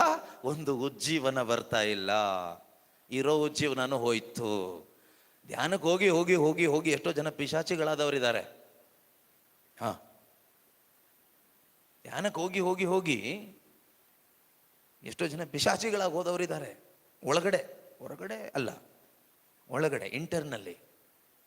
ಅದರಿಂದ ಪ್ರೀತಿಯ ಸಹೋದರ ಸಹೋದರಿಯರೇ, ಈ ಪರಿಸ್ಥಿತಿಯಲ್ಲಿ ಅನೇಕರಿದ್ದಾರೆ. ಇವತ್ತು ಅನೇಕರಾಗಿ ಹೋಗ್ಬಿಟ್ಟಿದ್ದಾರೆ, ಅನೇಕರಿದ್ದಾರೆ. ಅದೇ ರೀತಿಯಲ್ಲಿ ಕೈಯಲ್ಲಿದ್ದದ್ದೆಲ್ಲ ಹಣ ಇನ್ವೆಸ್ಟ್ ಮಾಡಿ ಮಾಡಿ ಮಾಡಿ ಮಾಡಿ ಮಾಡಿ ಜೀವನದಲ್ಲಿ ಸಾಲಗಾರರಾದವರಿದ್ದಾರೆ. ಸಾಲ ತಂದು ಸಾಲ ಮಾಡಿ ಮಾಡಿ ಮಾಡಿ ಮಾಡಿ ಎಷ್ಟು ಪ್ರಯತ್ನ ಪಟ್ಟರು ಕೂಡ ಜೀವನದಲ್ಲಿ ಏನು ಮೇಲ್ ಬರ್ಲಿಕ್ಕೆ ಆಗ್ತಾ ಇಲ್ಲ, ಏನು ಅಭಿವೃದ್ಧಿ ಸಿಗ್ತಾ ಇಲ್ಲ. ಎಷ್ಟು ಮೆಡಿಸಿನ್ ತಗೊಂಡ್ರು ಆರೋಗ್ಯ ಸಿಗ್ತಾ ಇಲ್ಲ. ಏನು ಪ್ರಯತ್ನ ಪಟ್ಟರು ನಮ್ಮ ಕುಟುಂಬಗಳು ಒಂದಾಗ್ತಾ ಇಲ್ಲ. ಗಂಡ ಹೆಂಡತಿ ಸಮಸ್ಯೆ ಬಗೆಹರಿತಾ ಇಲ್ಲ. ಯಾರು ಬಂದು ಬಗೆಹರಿಸಿದ್ರು, ಯಾರು ಎಷ್ಟು ಮಾಡಿದ್ರು, ಏನು ಹೇಳಿದ್ರು, ನನ್ನ ಹೆಂಡತಿಯ ಸಂಬಂಧ ಸರಿ ಆಗ್ತಾ ಇಲ್ಲ. ನಾವು ಎಷ್ಟೇ ಮಾಡಿದ್ರು, ಎಷ್ಟೇ ಹೇಳಿದ್ರು, ನಮ್ಮ ಮಕ್ಕಳು ದಾರಿಗೆ ಬರ್ತಾ ಇಲ್ಲ. ಮಕ್ಕಳು ದಾರಿ ತಪ್ಪೋಗ್ಬಿಟ್ಟಿದ್ದಾರೆ. ಏನು ಮಾಡಿದ್ರು ಮಕ್ಕಳನ್ನ ರಿಪೇರಿ ಮಾಡಲಿಕ್ಕೆ ಆಗ್ತಾನೆ ಇಲ್ಲ. ತುಂಬ ತಂದೆ ತಾಯಿಯಂದ್ರೆ ಇವತ್ತು ಒದ್ದಾಡ್ತಾ ಇದ್ದಾರೆ. ಇವತ್ತಿನ ಪರಿಸ್ಥಿತಿ ಎಷ್ಟು ವರ್ಸ್ಟ್ ಆಗಿದೆ ಅಂದರೆ, ಈ ಪ್ರಪಂಚ ಅನ್ನೋದಕ್ಕಿಂತ ಕ್ರೈಸ್ತ ಕುಟುಂಬಗಳ ಪರಿಸ್ಥಿತಿ, ಅಲ್ಲಿರ್ತಕ್ಕಂಥ ಮಕ್ಕಳು ಅಂದರೆ ದೊಡ್ಡ ದೊಡ್ಡ ಯುವಕ ಯುವತಿಯರ ಬಗ್ಗೆ ಅಲ್ಲ ಹೇಳ್ತಾ ಇರೋದು. Not youths, children. 5th ಸ್ಟ್ಯಾಂಡರ್ಡಿಂದ ಅಥವಾ ಒಂದು 4th ದಾಟಿ 5th 6th 7th ಈ ಸ್ಟ್ಯಾಂಡರ್ಡ್ನಲ್ಲಿರುವ 5, 6, 7ನೇ ತರಗತಿಯ ಮಕ್ಕಳು ಡ್ರಗ್ಸಿಗೆ ಅಡಿಕ್ಟ್ ಆಗಿದ್ದಾರೆ. ಪ್ರೋನೋಗ್ರಫಿ, ಮೊಬೈಲ್ನಲ್ಲಿ ಬರುವ ಅಶ್ಲೀಲ ಅಶುದ್ಧವಾದ ಚಿತ್ರಗಳಿಗೆ, ವಿಡಿಯೋಗಳಿಗೆ ಅಡಿಕ್ಟ್ ಆಗಿದ್ದಾರೆ. ರೌಡಿಸಮ್ಗೆ ಅಡಿಕ್ಟ್ ಆಗಿದ್ದಾರೆ. ಏನು ಮಾಡಲಿಕ್ಕೂ ಹೇಸೋದಿಲ್ಲ ಅಂತ ಒಂದು ಕೀಳು ಮಟ್ಟಕ್ಕೆ ಬಂದಿದ್ದಾರೆ. ಪುಟ್ಟ ಮಕ್ಕಳು, ಚಿಕ್ಕ ಮಕ್ಕಳು, ಅವ್ರಿಗೇನು ಗೊತ್ತಿಲ್ಲ. Who is controlling those little children? Evil spirit is attacking those children. ನಾವು ಆ ಮಕ್ಕಳನ್ನ ಬೈಯೋದ್ರಿಂದ, ಹೊಡೆಯೋದ್ರಿಂದ, ವಿಮರ್ಶೆ ಮಾಡೋದ್ರಿಂದ ಏನೂ ಪ್ರಯೋಜನ ಇಲ್ಲ. ಏನಾದರೂ ಉಪಯೋಗ ಇದೆ ಕೇಳಿದ್ರೆ ಏನೂ ಉಪಯೋಗ ಇಲ್ಲ. ಕಳೆದ ದಿವಸ ಒಂದು ಸ್ಕೂಲಲ್ಲಿ, ನಮ್ಮೂರು ಪಕ್ಕದಲ್ಲಿರೋ ಸ್ಕೂಲಲ್ಲಿ, ಸ್ಕೂಲು ಬೇಡ, ಹುಡುಗನ ಹೆಸರು ಬೇಡ, ಒಬ್ಬ ಹುಡುಗ, ಕ್ರೈಸ್ತ ಹುಡುಗ, ಕಥೋಲಿಕ ಕ್ರೈಸ್ತ ಹುಡುಗ, 7ನೇ ಕ್ಲಾಸೋ 5ನೇ ಕ್ಲಾಸೋ ನೆನಪಿಲ್ಲ ನನಗೆ, ಪ್ರೈಮರಿ ಸ್ಕೂಲ್ ಹುಡುಗ, ಇನ್ಸ್ಟಾಗ್ರಾಮಲ್ಲಿ ಅದೇನೇನೋ ಮಾಡಿ, ನನಗೆ ಗೊತ್ತಿಲ್ಲ ಅದೇನು ಮಾಡಿದ್ನು. ಅಪ್ಪನ ದುಡ್ಡು ಅಕೌಂಟಿಂದ 21,000 ಏನೋ ತೆಗೆದುಕೊಂಡು ಯಾವುದಕ್ಕೂ ಹಾಕಿ ಕಳ್ಕೊಂಡು ಊರೇ ಬಿಟ್ಟು ಓಡೋಗಿದ್ದಾನೆ. ನ್ಯೂಸಲ್ಲೆಲ್ಲ ಬಂದಿದೆ. ಹುಡುಕ್ತಾ ಇದ್ದಾರೆ, ಸಿಗ್ತಾ ಇಲ್ಲ. ಎಷ್ಟೋ ಶಾಲೆಗಳಲ್ಲಿ ಡ್ರಗ್ಸ್ ವ್ಯವಹಾರ, ಚಿಕ್ಕ ಮಕ್ಕಳ ಮಧ್ಯದಲ್ಲಿ ಅಶುದ್ಧತೆ, ಅಶ್ಲೀಲತೆ, ಹೇಟ್ರೇಟ್, ದ್ವೇಷ, ಪೈಶಾಚಿಕತೆ ತುಂಬಿ ತುಳುಕ್ತಾ ಇದೆ. ಪೇರೆಂಟ್ಸ್ ಹೇಳ್ತಾರೆ, we can't control our children, what to do? ಪ್ರೀತಿಯ ಸಹೋದರ ಸಹೋದರಿ, ಈ ಪರಿಸ್ಥಿತಿ ಎಷ್ಟೋ ಕಡೆಗಳಲ್ಲಿದೆ. ಎಷ್ಟು ಪ್ರಯತ್ನ ಪಟ್ಟರು, ಎಷ್ಟು ಉಪದೇಶ ಮಾಡಿದ್ರು, ಎಷ್ಟು ಏಟ್ ಹಾಕಿದ್ರು, ಕಂಟ್ರೋಲ್ಗೆ ಬರ್ತಾ ಇಲ್ಲ. ಈ ರಕ್ತಸ್ರಾವ ಮಹಿಳೆ ಹಾಗೆ, ಎಷ್ಟು ವೈದ್ಯರ ಹತ್ರ ಹೋದ್ರು, ಎಷ್ಟು ಹಣ ಇನ್ವೆಸ್ಟ್ ಮಾಡಿದ್ರು, ಕಂಟ್ರೋಲಿಗೆ ಬರ್ತಾ ಇಲ್ಲ. ಇವತ್ತು ನಮ್ಮಲ್ಲಿ ಈ ವಾಕ್ಯವನ್ನು ಕೇಳಿಸ್ಕೊಳ್ತಾ ಇರುವಾಗ ನಮ್ಮಲ್ಲಿಯೂ ಅನೇಕರ ಪರಿಸ್ಥಿತಿ ಈ ರೀತಿ ಇರ್ಬೋದು. I can not control my anger, ನನ್ನ ಕೋಪ ಕಂಟ್ರೋಲಿಗೆ ಬರ್ತಾ ಇಲ್ಲ. ನನ್ನಲ್ಲಿರ್ತಕ್ಕಂಥ ದುರಿಚ್ಛೆ, ಅಶ್ಲೀಲತೆ, ಅಶುದ್ಧತೆ, I can not control my lust, ಅಶುದ್ಧತೆಯನ್ನು ಕಂಟ್ರೋಲ್ ಮಾಡ್ಲಿಕ್ಕೆ ಆಗ್ತಾ ಇಲ್ಲ. ನನ್ನಲ್ಲಿರ್ತಕ್ಕಂಥ ಕೆಟ್ಟ ಆಸಕ್ತಿಗಳನ್ನು ಕಂಟ್ರೋಲ್ ಮಾಡ್ಲಿಕ್ಕೆ ಆಗ್ತಾ ಇಲ್ಲ. ನನ್ನಲ್ಲಿರ್ತಕ್ಕಂಥ ಕೆಟ್ಟ ಸ್ವಭಾವಗಳನ್ನ ಕಂಟ್ರೋಲ್ ಮಾಡ್ಲಿಕ್ಕೆ ಆಗ್ತಾ ಇಲ್ಲ. ಡೋಂಟ್ ವರಿ ಮಾಡಬೇಡಿ, ಚಿಂತೆ ಮಾಡಬೇಡಿ. What you cannot do, God's word can do. Word of God has the power to change your life. change the life of your family. God's word has the power to change your children's life, your physical condition, your mental condition, your spiritual condition. God's word has the power to change the conditions of your life in all the areas. Don't worry. ಚಿಂತೆ ಮಾಡಬೇಡಿ. ನಿಮ್ಮ ಜೀವನದ ಎಲ್ಲ ಕ್ಷೇತ್ರಗಳಲ್ಲೂ ಬದಲಾವಣೆನ ತರಲಿಕ್ಕೆ, ಹೊಸದನ್ನ ಮಾಡಲಿಕ್ಕೆ ದೇವರ ವಾಕ್ಯಕ್ಕೆ ಮಾತ್ರ ಸಾಧ್ಯ ಇದೆ. Only God's word can do it, because God's word is God. ದೇವರ ವಾಕ್ಯ ಅಂತ ಹೇಳುವಾಗ ದೇವರೇ, ದೇವರ ವಾಕ್ಯ ಅಂತ ಹೇಳುವಾಗ ಯೇಸು, ದೇವರ ವಾಕ್ಯ ಅಂತ ಹೇಳುವಾಗ ಅದು ಪರಿಶುದ್ಧಾತ್ಮರು. Only God can change what you cannot do, God can do. ನಿನಗೇನು ಮಾಡ್ಲಿಕ್ಕೆ ಆಗೋದಿಲ್ವೋ ಅದು ದೇವರಿಗೆ ಮಾಡ್ಲಿಕ್ಕೆ ಆಗುತ್ತೆ, provided you have to believe it, you have to accept it. ಈ ಒಂದು ಪರಿಸ್ಥಿತಿಯಲ್ಲಿ ಅವಳು ಏನು ಮಾಡಿದ್ಲು? ಅವಳು ಏನು ಮಾಡಿದ್ಲು ಅಂದರೆ ಯೇಸುವಿನ ಬಗ್ಗೆ ಯಾರೋ ಹೇಳಿದ್ದನ್ನು ಕೇಳಿಸ್ಕೊಂಡ್ರು. ಆ ವಾಕ್ಯ ಓದಿ, 27ನೇ ವಾಕ್ಯನ. ಯೇಸುವಿನ ವಿಷಯವಾಗಿ ಜನರು ಹೇಳುತ್ತಿದ್ದುದನ್ನು ಆಕೆ ಕೇಳಿ, ಆಕೆ ಏನು ಮಾಡಿದ್ಲು? ಯಾರ ಬಗ್ಗೆ? ಯಾರ ಬಗ್ಗೆ? ಯೇಸುವಿನ ಬಗ್ಗೆ, ಬೇರೆ ಯಾರ ಬಗ್ಗೆನೂ ಅಲ್ಲ. ನೀವು ಯಾರ್ಯಾರ್ದೋ ಬಗ್ಗೆ ಕೇಳಿದರೆ ವಿಶ್ವಾಸ ಬರಲ್ಲ, ಪ್ರಯೋಜನ ಇಲ್ಲ. ಒಳ್ಳೆ ವಿಷಯಗಳಿದೆ, ಒಳ್ಳೊಳ್ಳೆ ಜನರಿದ್ದಾರೆ, ಅವ್ರ ಬಗ್ಗೆ ಎಲ್ಲ ಕೇಳೋದು ಕೇಳಿದ್ರೆ ತಪ್ಪೇನೇ ಇಲ್ಲ. ನೀವು ಎಷ್ಟೋ ಪ್ರಪಂಚದಲ್ಲಿರೋ ಎಷ್ಟೋ ಒಳ್ಳೆ ವ್ಯಕ್ತಿಗಳಿದ್ದಾರೆ, ಅವ್ರ ಬಗ್ಗೆ ಎಲ್ಲ ಕೇಳಿ ತಿಳ್ಕೊಳ್ಳಿ. ಕೆಟ್ಟದ್ದ ಒಳ್ಳೆಯದ ಕೇಳಿದರೆ ಏನು ಕೆಟ್ಟದ್ದಿಲ್ಲ, ಆದರೆ ವಿಶ್ವಾಸ ಬರಲ್ಲ. ಆಕೆ ಯೇಸುವಿನ ಬಗ್ಗೆ ಕೇಳಿದ್ಲು. ಅವಳ ಪರಿಸ್ಥಿತಿ ಮರಣಾವಸ್ಥೆಯಲ್ಲಿದ್ಲು. 12 ವರ್ಷ. She was suffering 12 years, bleeding problem, ರಕ್ತಸ್ರಾವ ಆಗ್ತಾ ಇದೆ ಅಂದರೆ ರಕ್ತದಲ್ಲಿ ಜೀವ ಇದೆ ಅಂತ ಬೈಬಲ್ ಹೇಳುತ್ತೆ. ಅದರ ಅರ್ಥ he was losing her life. 12 years she was lifeless, physically, mentally, spiritually, no life. ಯೇಸು ಹೇಳ್ತಾರೆ, I have come to give you life. ನಾನು ಬಂದಿರುವುದು ನಿನಗೆ ನಿನಗೆ ನಿನಗೆ ಜೀವ ಕೊಡ್ಲಿಕ್ಕೆ. How? Through my word. My word is life. ನನ್ನ ಮಾತೆ ಜೀವದಾಯಕ. I will give you life. My life I give you through my word. Oh, ಎಷ್ಟು ಒಳ್ಳೆ ಮಾತು.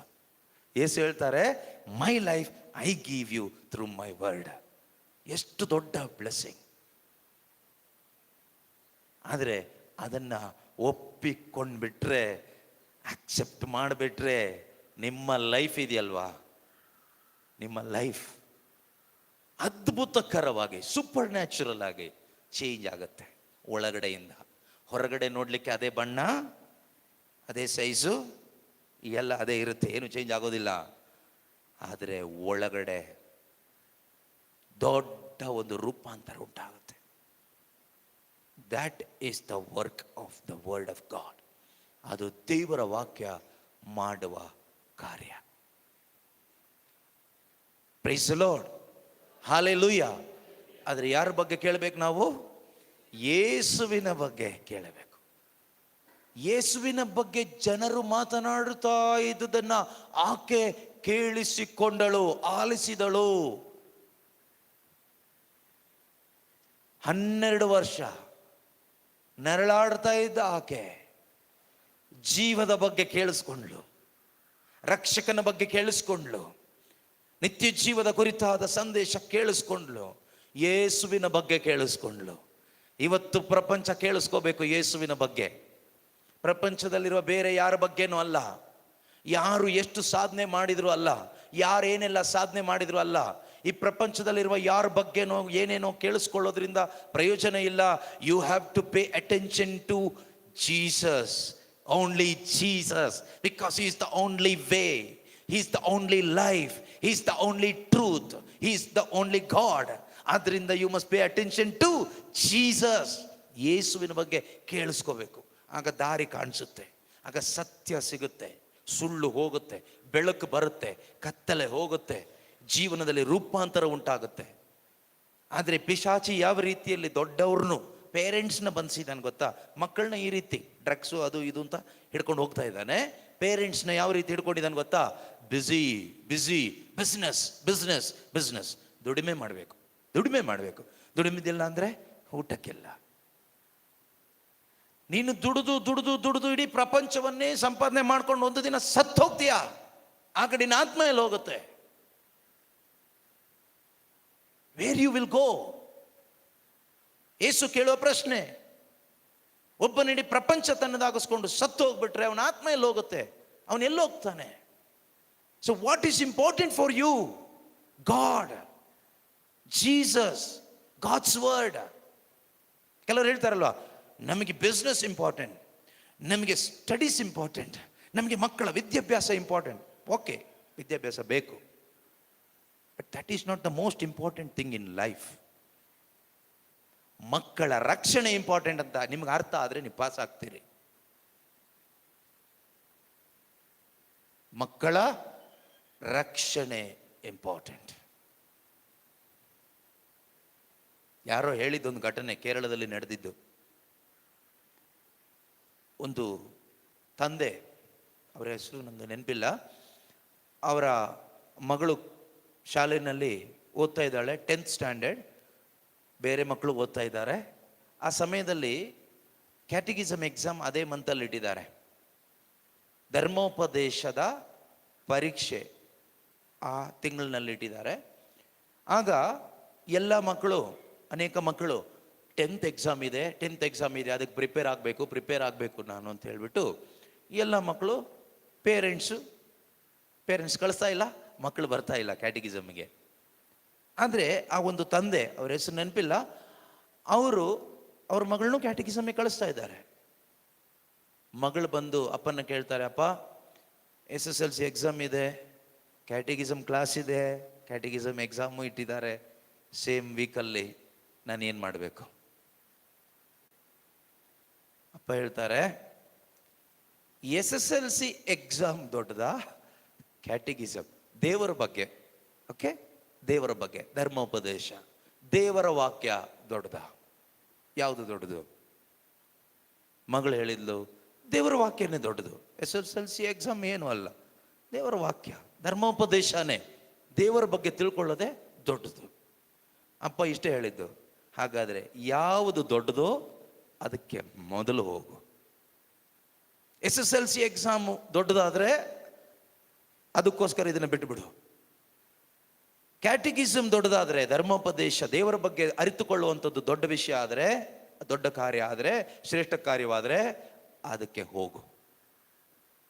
ಅವಳು ಕ್ಯಾಟಿಕಿಸಮ್ ಕ್ಲಾಸಿಗೆ ಹೋದ್ಲು, ಪರೀಕ್ಷೆ ಬರೆದ್ಲು, SSLC ಪರೀಕ್ಷೆನೂ ಬರೆದ್ಲು. ಆ ವರ್ಷದಲ್ಲಿ ಆದ ಅದ್ಭುತ ಏನು ಅಂದರೆ, SSLC ರಿಸಲ್ಟ್ ಬಂದಾಗ ಮೀಡಿಯಾದವರು, ನ್ಯೂಸ್ ಚಾನಲ್ ಅವರು ಬೆಳಿಗ್ಗೆ ಬಂದು ಇವರು ಮನೆ ಬಾಗಿಲು ತಡ್ತಾ ಇದ್ದಾರೆ. ಇವರಿನ್ನು ಎದ್ದಿಲ್ಲ. ಬಾಗಿಲು ತೆಗೆದು ಬರುವಾಗ ಅವ್ರು ಕೇಳ್ತಾರೆ, ಯಾಕೆ ಎಲ್ಲರೂ ಬಂದಿದ್ದೀರಿ ಅಂತ. ನಿಮಗೆ ಗೊತ್ತಿಲ್ವಾ, ನಿಮ್ಮ ಮಗಳು ಈ ರಾಜ್ಯದಲ್ಲಿ ಫಸ್ಟ್ ರ್ಯಾಂಕ್ ಬಂದಿದ್ದಾಳೆ SSLCಯಲ್ಲಿ ಅಂತ. ಎಲ್ಲಿಂದ ಬಂತು? ಯಾರು ಕೊಟ್ಟರು? ಪ್ರೀತಿಯ ಸಹೋದರ ಸಹೋದರಿಯರೇ, ಪ್ರಾಮಾಣಿಕ ಹೃದಯದಿಂದ ಅಪ್ಪ ಆದವನು, ಅಮ್ಮ ಆದವಳು ಮಕ್ಕಳಿಗೆ ಈ ರೀತಿ ದೇವರಿಗೆ ಮೊದಲನೇ ಸ್ಥಾನ ಕೊಡು ಎಂಬುದನ್ನು ಪ್ರಾಮಾಣಿಕವಾಗಿ ಹೇಳಿ ಕಲಿಸ್ಕೊಟ್ರೆ ಆ ಮಕ್ಕಳ ಜೀವನ ಆಶೀರ್ವದಿಸಲ್ಪಡ್ತದೆ. ದೇವರವರನ್ನ ಮೇಲಕ್ಕೆ ಎತ್ತುತ್ತಾರೆ, ಉನ್ನತಿಗೆ ಎತ್ತುತ್ತಾರೆ ಅನ್ನೋದಕ್ಕೆ ಇದೊಂದು ಚಿಕ್ಕ ಸಾಕ್ಷಿ ನಡೆದಿರೋದು.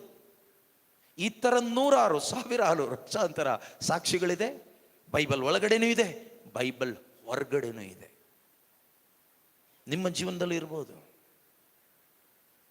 ಮನುಷ್ಯನಿಗೆ ಸಾಧನೆ ಮಾಡಲಿಕ್ಕೆ ಆಗದೇ ಇರೋದನ್ನ ನೀನು ದೇವರಿಗೆ ನಿನ್ನನ್ನು ಬಿಟ್ಟು ಕೊಡುವಾಗ ದೇವರು ನಿನ್ನಲ್ಲಿ, ನಿನ್ನ ಮುಖಾಂತರ ಸಾಧನೆ ಮಾಡ್ತಾರೆ.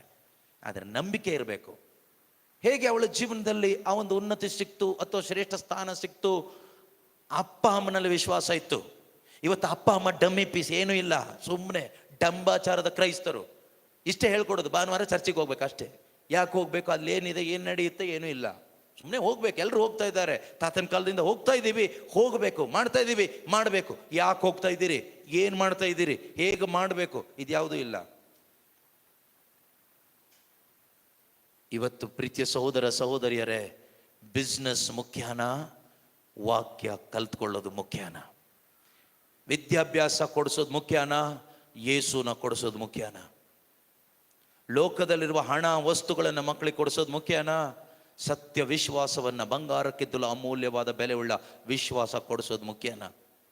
ಯಾವುದು ಮುಖ್ಯ ಅಂತ ತಂದೆ ತಾಯಿಗಳು ಸರಿಯಾಗಿ ಅರ್ಥ ಮಾಡಿಕೊಂಡು ಯಾವುದು ಮುಖ್ಯ ಅನ್ನೋ ದೇವರ ದೃಷ್ಟಿಯಲ್ಲಿ ಅದನ್ನು ಕೊಡಲಿಕ್ಕೆ ನೀವು ಪ್ರಯತ್ನ ಪಡೋದಾದರೆ, ಹೆಜ್ಜೆ ಇಡೋದಾದರೆ, ನಿಮ್ಮ ಮಕ್ಕಳು ಉನ್ನತ ಸ್ಥಾನದಲ್ಲಿರ್ತಾರೆ. ನಿಮ್ಮ ಮಕ್ಕಳು ಚೀಪಾದ ಜೀವನಕ್ಕೆ ಹೋಗೋದಿಲ್ಲ, ನಷ್ಟಪಟ್ಟು ಹೋಗೋದಿಲ್ಲ. ಆದರೆ ಇದನ್ನು ಕೊಡುವ ಮನಸ್ಸು ಪೇರೆಂಟ್ಸ್ ಮಾಡಬೇಕು. ನೀವು ಸುಮ್ಮನೆ ಅಲ್ಲಿ ಇಲ್ಲಿ ಎಜುಕೇಷನ್ ಎಲ್ಲ ಕೊಟ್ಟು, ಕೇಳಿದ್ದೆಲ್ಲ ಕೊಟ್ಟು, ಕೊಡಬೇಕಾಗಿರೋದನ್ನು ಕೊಡದೇ ಇದ್ದರೆ ಅವ್ರನ್ನ ಹಾಳಾಗಿ ಹೋಗ್ಲಿಕ್ಕೆ ನೀವೇ ಕಾರಣಕರ್ತರಾಗ್ತೀರಿ. ಜೀಸಸ್ನ ಒಂದು ಸೈಡ್ ಡಿಶ್ ಥರ ಕೊಡಬೇಡಿ. ಹೋಟೆಲ್ಗೆ ಹೋದರೆ ಊಟ ಕೊಡ್ತಾರೆ, ಊಟ ಮೇಯ್ನ್ ಊಟ, ಅನ್ನ ಇರ್ಬೋದು, ರೊಟ್ಟಿ ಇರ್ಬೋದು, ಚಪಾತಿ ಇರ್ಬೋದು, ಮುದ್ದೆ ಇರ್ಬೋದು, that is mine dish. Side dish ಏನು? ಉಪ್ಪಿನಕಾಯಿ, ಹಪ್ಪಳ, ಪಲ್ಯ, ಗೊಜ್ಜು, ಇದೆಲ್ಲ ಸೈಡ್ ಡಿಶ್. ಬಾಳೆ ಎಲೆಯಲ್ಲಿ ಎಲ್ಲ ಇದೆ. ಯೇಸು ಇದ್ದಾರಾ? ಹಾಂ ಇದ್ದಾರೆ, ನಮ್ಮ ಕುಟುಂಬದಲ್ಲಿ ಯೇಸು ಇದ್ದಾರೆ. ಎಲ್ಲಿ? ಸೈಡ್ ಡಿಶ್ ಥರ ಇದ್ದಾರೆ, ಇಲ್ಲ ಅಂತಲ್ಲ, ಇದ್ದಾರೆ. ನಿಮ್ಮ ಮನೇಲಿ ಪ್ರಾರ್ಥನೆ ಇದೆಯಾ? ಹಾಂ ಇದೆ. ಎಲ್ಲಿ? ಸೈಡ್ ಡಿಶ್ ಥರ. ನಿಮ್ಮ ಮನೇಲಿ ದೇವರ ವಾಕ್ಯ ಇದೆಯಾ? ನೋಡಿ, ಗೋಡೆ ಮೇಲೆ ಎಷ್ಟು ನೇತು ಹಾಕಿದ್ದೀವಿ, ಗೋಡೆಯಲ್ಲಿ ವಾಕ್ಯ ಇದೆ, ಸೈಡ್ ಡಿಶ್ ಥರ ವಾಕ್ಯ ಇದೆ. ಬೈಬಲ್ ಓದ್ತೀರಾ? ಹಾಂ ಇದೆ. ಎಲ್ಲಿ? ಸೈಡ್ ಡಿಶ್ ಥರ. Don't make Jesus A side dish in your life, in your family. Make Jesus main dish in your family, in your life, so that your life will be blessed and will become a blessing. ನಿಮ್ಮ ಜೀವಿತದಲ್ಲಿ ಯೇಸುವನ್ನ side dish ಥರ ಇಟ್ಕೋಬೇಡಿ. ಪ್ರಾರ್ಥನೆ side dish ಥರ ಇಟ್ಕೋಬೇಡಿ. ಪವಿತ್ರಾತ್ಮನ side dish ಥರ ಇಟ್ಕೋಬೇಡಿ. ಆಧ್ಯಾತ್ಮಿಕ ಜೀವನ side dish ಥರ ಇಟ್ಕೋಬೇಡಿ. ಮೇನ್ ಡಿಶ್ ಜೀಸಸ್ ಆಗಿರಲಿ. ನಿಮ್ಮ ಜೀವನದ ಮುಖ್ಯವಾದ ಸ್ಥಾನ ಯೇಸು ಆಗಿರಲಿ, ವಾಕ್ಯಕ್ಕೆ ಇರಲಿ. ಕೊಟ್ಟು ನೋಡಿ, ವಾಕ್ಯಕ್ಕೆ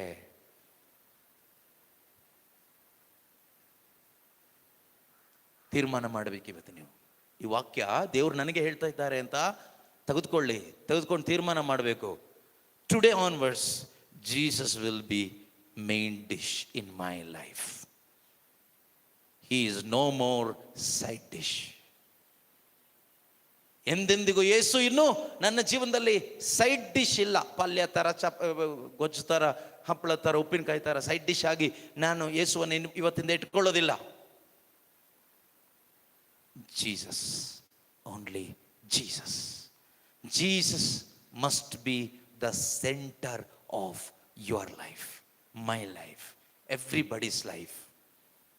ಯೇಸು ನಮ್ಮೊಬ್ಬೊಬ್ಬರ ಜೀವನದ ಸೆಂಟರ್ ಫಿಗರ್ ಆಗಿರಬೇಕು. ಓಕೆ, ಮೇನ್ ಫಿಗರ್ ಜೀಸಸ್ ಆಗಿರಬೇಕು. ಇವತ್ತು ನಮ್ಮ ಜೀವನ ಯಾಕೆ ಪಲ್ಟಿ ಹೊಡೆದಿದೆ ಗೊತ್ತಾ? ಯೇಸುಗೆ ಮೊದಲು ಸ್ಥಾನ ಇಲ್ಲ. ಸೈಡ್ ಡಿಶ್ ಥರ ಎಲ್ಲೋ ಒಂದು ಸ್ಥಾನ ಇದೆ ಅಷ್ಟೇ, ಇದೆ, ಇಲ್ಲ ಅಂತಲ್ಲ. ಎಲ್ಲಿದೆ? ಮೂಲೆಯಲ್ಲಿ ಇದ್ದಾರೆ ಯೇಸು. ಮತ್ತೆ ಯೇಸು ಇಲ್ಲದೆ ಇದ್ರೆ ನಾವು ಇರ್ತೀವ ಬ್ರದರ್? ಹೇಳ್ತಾರೆ ಸುಮ್ಮನೆ ಡೈಲಾಗ್, ನಾಟಕ, ಕಪಟಿಗಳು ಸೈಡಿಗೆ ಇಟ್ಕೊಂಡಿರ್ತಾರೆ ಜೀಸಸ್ನ. ಅವರು ಸೈಡ್ಗೆ ಇರಬೇಕಾದವರಲ್ಲ, ಅವರು ಮಧ್ಯದಲ್ಲಿ ಮೇನ್ ಆಗಿ ಇರಬೇಕಾದವರು. Because he is God. God must be the first person and first priority in your life, in my life, in everybody's life. Then only your life will be in order, right order. ಆಗ ಮಾತ್ರ ನಮ್ಮ ಜೀವನ ಒಂದು right ಆರ್ಡರಲ್ಲಿ ಹೋಗುತ್ತೆ. ಇಲ್ಲ ಅಂದರೆ disorder. If Jesus is not the center figure of your life, your family, everything will be in disorder. ಯೇಸು ನಿನ್ನ ಹೃದಯದ, ನಿನ್ನ ಜೀವನದ ಪ್ರಧಾನ ವ್ಯಕ್ತಿ ಆಗದೆ ಇದ್ದರೆ ನಿನ್ನ ಜೀವನ ಎಲ್ಲ ಡಿಸಾರ್ಡರ್ ಆಗುತ್ತೆ, ಆರ್ಡರಲ್ಲಿ ಇರೋದಿಲ್ಲ. ಯಾವಾಗ ಡಿಸಾರ್ಡರ್ ಅಲ್ಲಿ ಇರುವಾಗ ಯೇಸುವಿನ ಬಗ್ಗೆ ಕೇಳ್ತೀವೋ, ಅವಳು ಕೇಳಿಸ್ಕೊಂಡ್ಲು, ಅವಳ ಫಿಸಿಕಲ್ ಕಂಡೀಷನ್ ಡಿಸಾರ್ಡರ್ ಆಗೋಗಿತ್ತು.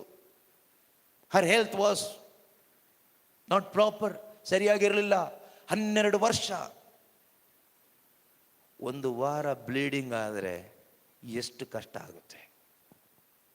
1 ತಿಂಗಳೆಲ್ಲ ಬ್ಲೀಡಿಂಗ್ ಆದವರು ಎಷ್ಟು ಒದ್ದಾಟ, ಎಷ್ಟು ನರಳಾಡ್ತ ಅನುಭವಿಸ್ತಾ ಇದ್ದಾರೆ ಅನ್ನೋದು ನಿಮ್ಮಲ್ಲಿ ಕೆಲವರಿಗೆ ಗೊತ್ತು ಇರ್ಬೋದು. ಆದರೆ ಅನುಭವಿಸ್ತಾ ಇದ್ದವರಿಗೆ ಗೊತ್ತು ಅದರ ನೋವು ಏನು, ಅದರ ಸಂಕಟ ಏನು, ಅದರ ಯಾತನೆ ಏನು ಅಂತ. ಅವರು ಬಯಸೋದು ಒಂದೇ, ಸೌಖ್ಯ ಬಯಸಲ್ಲ, ಮರಣ ಬಯಸ್ತಾರೆ. ನೆನ್ಪಿಟ್ಕೊಳ್ಳಿ.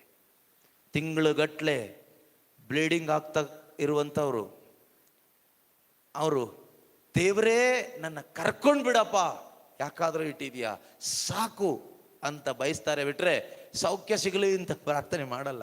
ಅಂದರೆ ಅಷ್ಟು ಘೋರವಾದ ಯಾತನೆ, ನೋವು ಇದೆ. 12 ವರ್ಷ. ಕಂಟ್ ಇಮ್ಯಾಜಿನ್ ಮಾಡ್ಲಿಕ್ಕೆ ಆಗೋದಿಲ್ಲ. 12 ವರ್ಷದ ಸಫರಿಂಗ್, ಜೀವ ಹೋಗ್ತಾ ಇದೆ ದೇಹದಿಂದ. ಆದರೆ ಪ್ರೀತಿಯ ಸಹೋದರ ಸಹೋದರಿಯರೇ, ಆ ಸಮಯದಲ್ಲಿ ಯಾರು ಯೇಸುವಿನ ಬಗ್ಗೆ ಹೇಳಿದರು? ದೇವರು ನಿಮ್ಮನ್ನು ಯಾಕೆ ಕರ್ಕೊಂಡು ಬಂದಿದ್ದಾರೆ ಗೊತ್ತಾ? ಈ ರೀತಿ ಎಷ್ಟು ಒದ್ದಾಟದಲ್ಲಿ, ನರಳಾಟದಲ್ಲಿ ಎಷ್ಟೋ ಕುಟುಂಬಗಳು, ಎಷ್ಟೋ ವ್ಯಕ್ತಿಗಳು ಈ ಪ್ರಪಂಚದಲ್ಲಿದ್ದಾರೆ. ಅವರೆಲ್ಲರಿಗೂ ನೀವು ಯೇಸುವಿನ ಬಗ್ಗೆ ಹೇಳೋರಾಗಬೇಕು. ನಿಮ್ಮನ್ನು ಯೇಸುವಿನ ಬಗ್ಗೆ ನೀವು ಏನೇನು ಹೇಳ್ತಾ ಇದ್ರೋ, ಯಾರ್ಯಾರ ಬಗ್ಗೆ ಹೇಳ್ತಾ ಇದ್ರೋ ಇಷ್ಟು ವರ್ಷ ಇಷ್ಟು ದಿವಸ ಗೊತ್ತಿಲ್ಲ, ಇನ್ನು ಮುಂದೆ ನಿಮ್ಮ ನಾಲಿಗೆಯಲ್ಲಿ ಬರಬೇಕು ಯೇಸುವಿನ ಬಗ್ಗೆ, ನಿತ್ಯ ಜೀವದ ಬಗ್ಗೆ, ಪರಲೋಕ ರಾಜ್ಯದ ಬಗ್ಗೆ, ಸೃಷ್ಟಿಕರ್ತನ ಬಗ್ಗೆ ನಿಮ್ಮ ಬಾಯಲ್ಲಿ ಬರಬೇಕು. ಅದಕ್ಕಾಗಿ ನಿಮ್ಮನ್ನು ಸಿದ್ಧಪಡಿಸಲಿಕ್ಕೆ, ಅಭಿಷೇಕಿಸಲಿಕ್ಕೆ ದೇವರು ನಿಮ್ಮನ್ನು ಕರ್ಕೊಂಡು ಬಂದಿದ್ದಾರೆ. ಯಾಕೆಂದರೆ ಎಷ್ಟೋ ಜನ ದುಃಖದಲ್ಲಿದ್ದಾರೆ, ಎಷ್ಟು ನರಳಾಟದಲ್ಲಿದ್ದಾರೆ. ಅವರಿಗೆಲ್ಲ ಸಾಂತ್ವನ ಬರಬೇಕು. ನೀವು ಕೂಡ ಹಣದಿಂದ, ಊಟದಿಂದ, ಬಟ್ಟೆಯಿಂದ ಸಿಗೋದಿಲ್ಲ. ಆದರೆ ನೀವು ಕೊಡುವ ವಾಕ್ಯ ಇದೆಯಲ್ವಾ, ವಾಕ್ಯ ದೇವರು, ವಾಕ್ಯ ಯೇಸು. ನೀವು ವಾಕ್ಯ ಕೊಡುವಾಗ, ಯೇಸುವನ್ನು ಕೊಡುವಾಗ ಅವರ ದುಃಖ ಆನಂದವಾಗಿ ಮಾರ್ಪಾಡಾಗುತ್ತೆ, ಅವರ ನೋವುಗಳು ನಲಿವಾಗಿ ಮಾರ್ಪಾಡಾಗುತ್ತೆ, ಅವರ ಬಂಧನ ಬಿಡುಗಡೆ ಆಗುತ್ತೆ. There is power in the name of Jesus. There is power in the words of Jesus. When you go in the name of Jesus and speak the word of God in the name of Jesus and pray in the name of Jesus, you will see the power of Jesus there.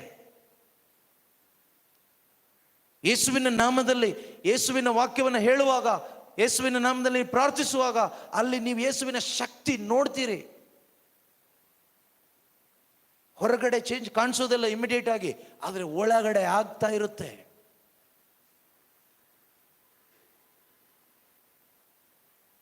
ಆಗ್ತಾ ಇರುತ್ತೆ. ನಾವೇನು ಮಾಡೋದು ಬೇಕಾಗಿಲ್ಲ, ವಾಕ್ಯ ಮಾಡಿರುತ್ತೆ ಕ್ರಿಯೆ.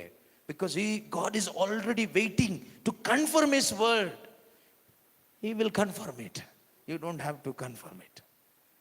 Preacher don't have to confirm. Preach ಮಾಡುವವನು confirm ಮಾಡೋದು ಬೇಕಾಗಿಲ್ಲ, ಬೋಧಿಸುವವನೇನು ಕನ್ಫರ್ಮ್ ಮಾಡೋದು ಬೇಕಾಗಿಲ್ಲ. ಏನೇನೋ ಹೇಳಿ ಏನೇನೋ ಮಾಡಿ ಅದು ವಾಕ್ಯನೇ ಮಾಡುತ್ತೆ. ಅದರಿಂದ ನೀವು ಕೇಳಬಾರ್ದು, ನಾವು ಹೇಳಿ ಯಾರಾದರೂ ಕೇಳ್ತಾರಾ, ಏನಾದರೂ ಆಗುತ್ತಾ? ನಿನ್ನಿಂದ ಆಗೋದಿಲ್ಲಪ್ಪ, ಅದು ನೀನು ಹೇಳ್ತೀಯಲ್ವಾ ವಾಕ್ಯ, ಅದು ಕೆಲಸ ಮಾಡುತ್ತೆ. ಮಾತಾಡ್ಲಿಕ್ಕೆ ಬರುತ್ತಲ್ವಾ, ನಾಲ್ಗೆ ಇದೆಯಲ್ವಾ, ಜ್ಞಾನ ಕೊಟ್ಟಿದ್ದಾರಲ್ವಾ. ಈಗೇನು ಮಾಡಬೇಕು? ಅದನ್ನು ತೆಗೆದುಕೋಬೇಕು, ಯೇಸುವಿನ ವಿಷಯವಾಗಿ ಮಾತಾಡಬೇಕು. ನೋಡಿ, ಅಲ್ಲಿ ಯಾರೋ ಯೇಸುವಿನ ವಿಷಯವಾಗಿ ಮಾತಾಡಿದ್ರಿಂದ ಅವಳ ಒಳಗಡೆ ಏನು ಬಂತು? ವಿಶ್ವಾಸ ಬಂತು. She was filled by faith. She made a decision based on the words, message of Jesus, what she heard. ಏನು ತೀರ್ಮಾನ ಮಾಡಿದ್ಲು? ಹಾಗಾದರೆ ನಾನೀಗ ಯೇಸುವಿನ ಉಡುಪಿನ ಅಂಚನ್ನ ಮುಟ್ಟಿದ್ರೆ ಸಾಕು, ನಾನು ಗುಣ ಹೊಂದ್ತೀನಿ. ಸಾಯೋ ಪರಿಸ್ಥಿತಿಯಲ್ಲಿ ಇರುವವಳಿಗೆ ಒಂದು ಭರವಸೆ ಸಿಕ್ತು. ಭರವಸೆ, ಹೋಪ್ ಆಫ್ ಲೈಫ್. ಎಲ್ಲಿಂದ ಸಿಕ್ತು? ಯಾರು ಬಂದು ಅವಳ ತಲೆ ಮೇಲೆ ಕೈ ಇಟ್ಟರು? ಯಾರು ಇಟ್ಟಿಲ್ಲ. ಅವಳ ಮೇಲೆ ಯಾರು ಹೋಲಿ ವಾಟರ್ ಹಾಕಿದ್ರಾ? ಇಲ್ಲ. ಎಣ್ಣೆ ಹಚ್ಚಿ ಪ್ರಾರ್ಥನೆ ಮಾಡಿದ್ರಾ? ಇಲ್ಲ. ಯಾರೋ ಯೇಸುವಿನ ವಿಷಯವಾಗಿ ಮಾತಾಡಿದ್ದನ್ನ ಅವಳೇನ್ ಮಾಡಿದ್ಲು? ಕೇಳಿಸಿಕೊಂಡಳು. ಶುಭ ಸಂದೇಶ, ಯೇಸುವಿನ ಬಗ್ಗೆ ಮಾತಾಡೋದೇ ಶುಭ ಸಂದೇಶ. ಯೇಸುವಿನ ಬಗ್ಗೆ ಮಾತನಾಡಿದ್ದನ್ನು ಕೇಳಿಸಿಕೊಂಡಾಗ ಅವಳ ಒಳಗಡೆ God confirmed His word in her life. God brought faith through the Holy Spirit in her heart. ಅವಳ ಒಳಗಡೆ ಪರಿಶುದ್ಧಾತ್ಮರು ವಿಶ್ವಾಸವನ್ನು ತೆಗೆದುಕೊಂಡು ಬಂದರು. She believed. She made a decision. ತೀರ್ಮಾನ ಮಾಡಿದ್ಲು. ಏನು? ಆ ವಾಕ್ಯ ಓದಿ ನೋಡೋಣ. ನಾನು ಅವರ ಉಡುಪನ್ನು ಮುಟ್ಟಿದರೆ ಸಾಕು. ನಾನು ಯೇಸುವಿನ ಉಡುಪನ್ನು ಮುಟ್ಟಿದರೆ ಸಾಕು. ಗುಣ ಹೊಂದುವೆನು ಎಂದುಕೊಂಡು ಗುಣ ಹೊಂದುವೇನು ಎಂದುಕೊಂಡು ಯೇಸುವಿನ ಉಡುಪನ್ನು ಮುಟ್ಟಿದಳು. ಯೇಸುವನ್ನು ಮುಟ್ಲಿಲ್ಲ. ನಾವು ಯೇಸುವನ್ನು ಮುಟ್ಟಿದ್ರು ಏನೂ ಆಗ್ತಾ ಇಲ್ಲ ನಮ್ಗಲ್ವಾ? ಯಾಕೆ ಹೇಳಿ? ವಿಶ್ವಾಸ ಇಲ್ಲ. ಡಮ್ಮಿ ಪೀಸ್ಗಳು. ಇದು ನನ್ನ ಶರೀರ, ಇದು ನನ್ನ ರಕ್ತ ಎಂದು ಯೇಸು ನಾಮದಲ್ಲಿ ವಿಶ್ವಾಸದಿಂದ ಹೇಳುವಾಗ ಯೇಸುವಿನ ಶರೀರ ರಕ್ತವಾಗಿ ರೂಪಾಂತರಗೊಳ್ಳುವ ರೊಟ್ಟಿ ದ್ರಾಕ್ಷಾರಸವನ್ನು ಎಷ್ಟೋ ಮುಟ್ಟಿದ್ದೀವಿ. ಯಾಕೆ ಬದಲಾವಣೆ ಆಗಲಿಲ್ಲ? ಜೀವದಾಸ್ತರ ಮುಟ್ಟಿದ್ರೆ ಬದಲಾವಣೆ ಆಗೋದಿಲ್ಲ. ಅವಿಶ್ವಾಸದಲ್ಲಿದ್ದು ಮುಟ್ಟಿದ್ರೆ ಏನು ಬದಲಾವಣೆ ಆಗೋದಿಲ್ಲ. ಸತ್ಯದ ಅರಿವಿಲ್ಲದೆ ಮುಟ್ಟಿದ್ರೆ ಏನು ಬದಲಾವಣೆ ಆಗೋದಿಲ್ಲ. ಮಾನಸಾಂತರ ಇಲ್ಲದೆ ಮುಟ್ಟಿದ್ರೆ ಏನು ಬದಲಾವಣೆ ಆಗೋದಿಲ್ಲ. ಅವಳು ವಿಶ್ವಾಸ ಇಟ್ಲು. ಯೇಸುನ ಮುಟ್ತೀನಿ ಅಂತಲ್ಲ, ಅವರ ಉಡುಪು ಮುಟ್ಟಿದ್ರೆ ಸಾಕು, ಅವರ ಬಟ್ಟೆ ಮುಟ್ಟಿದ್ರೆ ಸಾಕು, ನಾನು ಗುಣ ಆಗ್ತೇನೆ. ಎಂತ ಫೇತ್ ಬಂತು ನೋಡಿ. ಎಲ್ಲಿಂದ ಬಂತು? When she heard the message of Jesus. ಯೇಸುವಿನ ಬಗ್ಗೆ ಕೇಳಿಸ್ಕೊಂಡಾಗ ಅವಳ ಒಳಗಡೆ ಅವಳ ಪರಿಸ್ಥಿತಿಯನ್ನು, ಅವಳ ಜೀವನವನ್ನು ಬದಲಾಯಿಸುವಂಥ ಒಂದು ದೊಡ್ಡ ವಿಶ್ವಾಸ ಅವಳ ಒಳಗಡೆ ಬಂತು. ಯೇಸು ನಾಮದಲ್ಲಿ ಆ ವಿಶ್ವಾಸ ನಿಮ್ಮೊಳಗಡೆನೂ ಬರಲಿ. ಅವಳು ಸ್ವೀಕಾರ ಮಾಡಿದ್ಲು, ಅವಳು ಒಪ್ಪಿಕೊಂಡ್ಲು ವಾಕ್ಯವನ್ನ. ಅವಳು ವಿಮರ್ಶೆ ಮಾಡಲಿಲ್ಲ. ಎಷ್ಟೋ ವೈದ್ಯರ ಬಳಿಗೆ ಹೋಗಿದ್ದೀನಿ, ಹಣ ಎಲ್ಲ ಖರ್ಚಾಗಿದೆ, ಇನ್ನಿದಾಗುತ್ತಾ ಯೋಚನೆ ಮಾಡಲಿಲ್ಲ. ಎಷ್ಟೋ ಧ್ಯಾನಗಳಿಗೆ ಹೋಗಿದ್ದೀನಿ, ಎಷ್ಟೋ ಬೋಧನೆ ಕೇಳಿಸ್ಕೊಂಡಿದ್ದೀನಿ, ಇನ್ನು ಇಲ್ಲೇನಾದ್ರೂ ಆಗುತ್ತಾ? ಆಗುತ್ತೆ. ಯೇಸು ನಾಮದಲ್ಲಿ ಆಗುತ್ತೆ. ಯಾಕೆ ಅಂದ್ರೆ ನೀವು ಬಂದಿರೋದು ಮನುಷ್ಯರ ಬಳಿಗೆ ಅಲ್ಲ. ಎಲ್ಲಿ ಗೊತ್ತಾ? ಪ್ರೀತಿಸುವ ದೇವರ ಆಲಯಕ್ಕೆ. ಅನ್ಬಾಲಯ. ಅನ್ಬಂದ್ರೆ ಪ್ರೀತಿ, ಆಲಯ ಅಂದ್ರೆ ಆಲಯ, ಪ್ರೀತಿಯ ಆಲಯ. ರಿಟ್ರೀಟ್ ಸೆಂಟರ್ ಹೆಸರೇನು ಗೊತ್ತಾ? ಅನ್ಬಾಲಯ, ಪ್ರೀತಿಯ ಆಲಯ. ಪ್ರೀತಿ ಅಂದ್ರೆ ದೇವರು. God is love. ದೇವರ ಆಲಯಕ್ಕೆ ಬಂದಿದ್ದೀರಿ. ಅನ್ಬಾಲಯ ರಿಟ್ರೀಟ್ ಸೆಂಟರ್. ಇಲ್ಲಿ ನಿಮಗೇನು ಸಿಗುತ್ತೆ ಕೇಳಿದರೆ ಪ್ರೀತಿ ಸಿಗುತ್ತೆ. ಏನು ಸಿಗುತ್ತೆ? ಪ್ರೀತಿ. ದೇವರು ಸಿಗ್ತಾರೆ, ಯೇಸು ಸಿಗ್ತಾರೆ. ಹೇಗೆ? Through the word of god. ದೇವರ ವಾಕ್ಯದ ಮುಖಾಂತರ ಆ ಪ್ರೀತಿ ಸಿಗುತ್ತೆ. ಪ್ರೀತಿಯ ಸಹೋದರ ಸಹೋದರಿ, ಆದ್ರಿಂದ ಇಲ್ಲಿ ಬಂದ ನಿಮ್ಮ ಜೀವನ ಖಂಡಿತ ಇದ್ದ ಹಾಗೆ ಇರೋದಿಲ್ಲ, ಚೇಂಜ್ ಆಗುತ್ತೆ. ಚೇಂಜ್ ಮಾಡೋರು ಯಾರು? ನೀವು ಆಲಿಸುವ, ನೀವು ನಂಬುವ ದೇವರ ವಾಕ್ಯ. ಹಾಲೆಲೂಯ್ಯ. ಜೋರಾಗಿ ಹಾಲೆಲೂಯ್ಯ, ಹಾಲೆಲೂಯ್ಯ. ಓಕೆ, ಮುಂದಕ್ಕೆ ಓದಿ ನೋಡೋಣ. ಅವಳು ಅದನ್ನು ಮುಟ್ಟಿದಾಕ್ಷಣ ಯೇಸುವಿನ ಉಡುಪನ್ನು ಮುಟ್ಟಿದ್ರು ಸಾಕು ಎಂದು ಹೇಳಿ, ಅವಳು ಹೃದಯದಲ್ಲಿ ಹೇಳಿ ನಂಬಿ ಹೋಗಿ ಏನ್ ಮಾಡಿದ್ಲು? ಅಲ್ಲೇ ಮಲ್ಕೊಳ್ಳಿಲ್ಲ, ಎದ್ದು ಹೋದ್ಲು. ಹೋಗಿ ಉಡುಪಿನ ಅಂಚನ್ನ ಮುಟ್ಟಿದ್ಲು. ಮುಟ್ಟಿದ ತಕ್ಷಣ ಏನಾಯ್ತು? ಅವಳ ರಕ್ತಸ್ರಾವ ನಿಂತು ಹೋಯಿತು. ಮುಟ್ಟಿದ ತಕ್ಷಣ ಏನಾಯ್ತು? ಅವಳ ರಕ್ತಸ್ರಾವ ನಿಂತು ಹೋಯಿತು ಅನ್ನೋದಕ್ಕಿಂತ ದೇವರ ಶಕ್ತಿ ಆಕೆಯಲ್ಲಿ ಕಾರ್ಯ ಮಾಡ್ತು. ದೇವರ ಮಹಿಮೆ ಆಕೆಯಲ್ಲಿ ಕಾಣಲ್ಪಟ್ಟಿತು. ಎಲ್ಲಿಂದ ಅದು ಸಾಧ್ಯ ಆಯಿತು? ಯೇಸುವಿನ ಬಗ್ಗೆ ಜನರು ಹೇಳಿದ್ದನ್ನ ಅವಳು ಕೇಳಿಸ್ಕೊಂಡ್ಲು. ಯೇಸುವಿನ ಬಗ್ಗೆ, ನಿತ್ಯ ಜೀವದ ಬಗ್ಗೆ ಅವಳು ಕೇಳಿಸ್ಕೊಂಡ್ಲು, ಅದನ್ನ ನಂಬಿದ್ಲು, ನಂಬಿದ್ದನ್ನ ಮಾಡಿದ್ಲು. ಹೃದಯದಲ್ಲಿ ಏನು ನಂಬಿದ್ಲೋ ಹಾಗೆ ಮಲ್ಕೊಳ್ಳಿಲ್ಲ. ಒಳ್ಳೆ ಮೆಸೇಜ್, ಯೇಸು ಬಗ್ಗೆ ಕೇಳಿಸ್ಕೊಂಡೆ ಇವತ್ತು, ಥ್ಯಾಂಕ್ ಯು ಜೀಸಸ್ ಅಂತ ಹೇಳಿ ಅಲ್ಲೇ ಮಲ್ಕೊಳ್ಳಿಲ್ಲ. ಅವಳು ಎದ್ಲು, ಮೇಲೆ ಎದ್ಲು, ಅವಳು ನಡೆದ್ಲು. ಜನರ ಗುಂಪು ನಾಚಿಕೆ ಪಟ್ಕೊಳ್ಳಿಲ್ಲ, ಅಸಹ್ಯ ಪಟ್ಕೊಳ್ಳಿಲ್ಲ. ಅಯ್ಯೋ, ಹಳೆ ಒಡಂಬಡಿಕೆಯಲ್ಲಿ ಸ್ರಾವ ಇರುವವರು ಜನರ ಮಧ್ಯೆ ಬರಬಾರ್ದು ಅಂತ ನಿಯಮ ಇದೆ, ಏನು ಮಾಡೋದು ಅಂತ ನಿಯಮಗಳನ್ನ ನೋಡ್ತಾ ಕೂತ್ಕೊಳ್ಳಿಲ್ಲ, ಯೇಸುವನ್ನ ನೋಡಿದ್ಲು. ನೀವು ನಿಯಮಗಳನ್ನ ನೋಡ್ತಾ ಕೂತ್ಕೊಂಡ್ರೆ ಯೇಸು ಸಿಗಲ್ಲ. If you keep on looking at law, rules, regulation, you will never see Jesus. He is beyond all this. ಅದಕ್ಕೆಲ್ಲ ಮೇಲಿನವರವರು. ಅದರಿಂದ ಅವಳು ಶುಭ ಸಂದೇಶವನ್ನು, ಯೇಸುವಿನ ಬಗ್ಗೆ ಹೇಳಿದ್ದನ್ನು ಆಲಿಸಿದ್ಲು, ಎದ್ಲು, ನಿಯಮ ಎಲ್ಲ ಸೈಡ್ಗೆ ಇಟ್ಲು. ನನಗೆ ಯೇಸು ಬೇಕು. ಏನು ಬೇಕು? ನನಗೇನು ಬೇಕು? ಬೇರೆ ಯಾವುದು ಬೇಡ, ನನಗೆ ಯೇಸು ಮುಟ್ಟಬೇಕು, ಯೇಸುನ ನಾನು ಮುಟ್ಟಬೇಕು. ನಾವೆಲ್ಲ ಆಸೆ ಪಡೋದೇನು? ಯೇಸುವೆ, ಈ ಧ್ಯಾನದಲ್ಲಿ ನೀವು ನನ್ನನ್ನು ಮುಟ್ಟಬೇಕು. ಆಸೆ ಪಡ್ತೀರಾ? ನಿಮ್ಮ ಆಸೆ ಅದು. ಆದರೆ ನೋಡಿ, ಅವಳ ವಿಶ್ವಾಸ, ಯೇಸು ನನ್ನ ಮುಟ್ಟಬೇಕು ಅಂತ ಅವಳ ಆಸೆ ಪಟ್ಟಿಲ್ಲ. ಯೋಚನೆನೂ ಮಾಡಿಲ್ಲ. ಯೇಸು ನನ್ನನ್ನು ಮುಟ್ಟಿದ್ರೆ ನನ್ನ ಜೀವನ ಬದಲಾಗುತ್ತಲ್ವಾ? ಕುಷ್ಠರೋಗಿ ಹೇಳಿದಾಗ, ಯೇಸುವೆ ನೀನು ಮುಟ್ಟಿದ್ರೆ ನಾನು ಸರಿ ಆಗ್ತೇನೆ, ಆ ಕಡೆ ಹೋಗೋದು ಬೇಡ. ಇಲ್ಲ, ಅವಳ ಫೇತ್ ಏನು ಗೊತ್ತಾ? ನೀನು ಮುಟ್ತೀಯೋ ಮುಟ್ಟಲ್ವೋ, ನಾನು ನಿನ್ನನ್ನು ಟಚ್ ಮಾಡ್ತೀನಿ ಇವತ್ತು. I am going to touch you Jesus, because I know you are the power of God. You are the healer. You are the mighty God. You are the savior of the world. You are the son of the living God. The moment I touch you, I receive your power. ಎಂತ ವಿಶ್ವಾಸ ಅಲ್ವಾ? ನಿನ್ನನ್ನು ಮುಡ್ತೀಯೋ ಇಲ್ವೋ, ನಾನು ಇವತ್ತು ನಿನ್ನ ಮುಡ್ತೀನಿ ಯೇಸು, ಬಿಡಲ್ಲ ನಿನ್ನನ್ನು. ಯೇಸು ಸಿಗ್ತಾರಾ? ಸಿಗ್ತಾರೆ.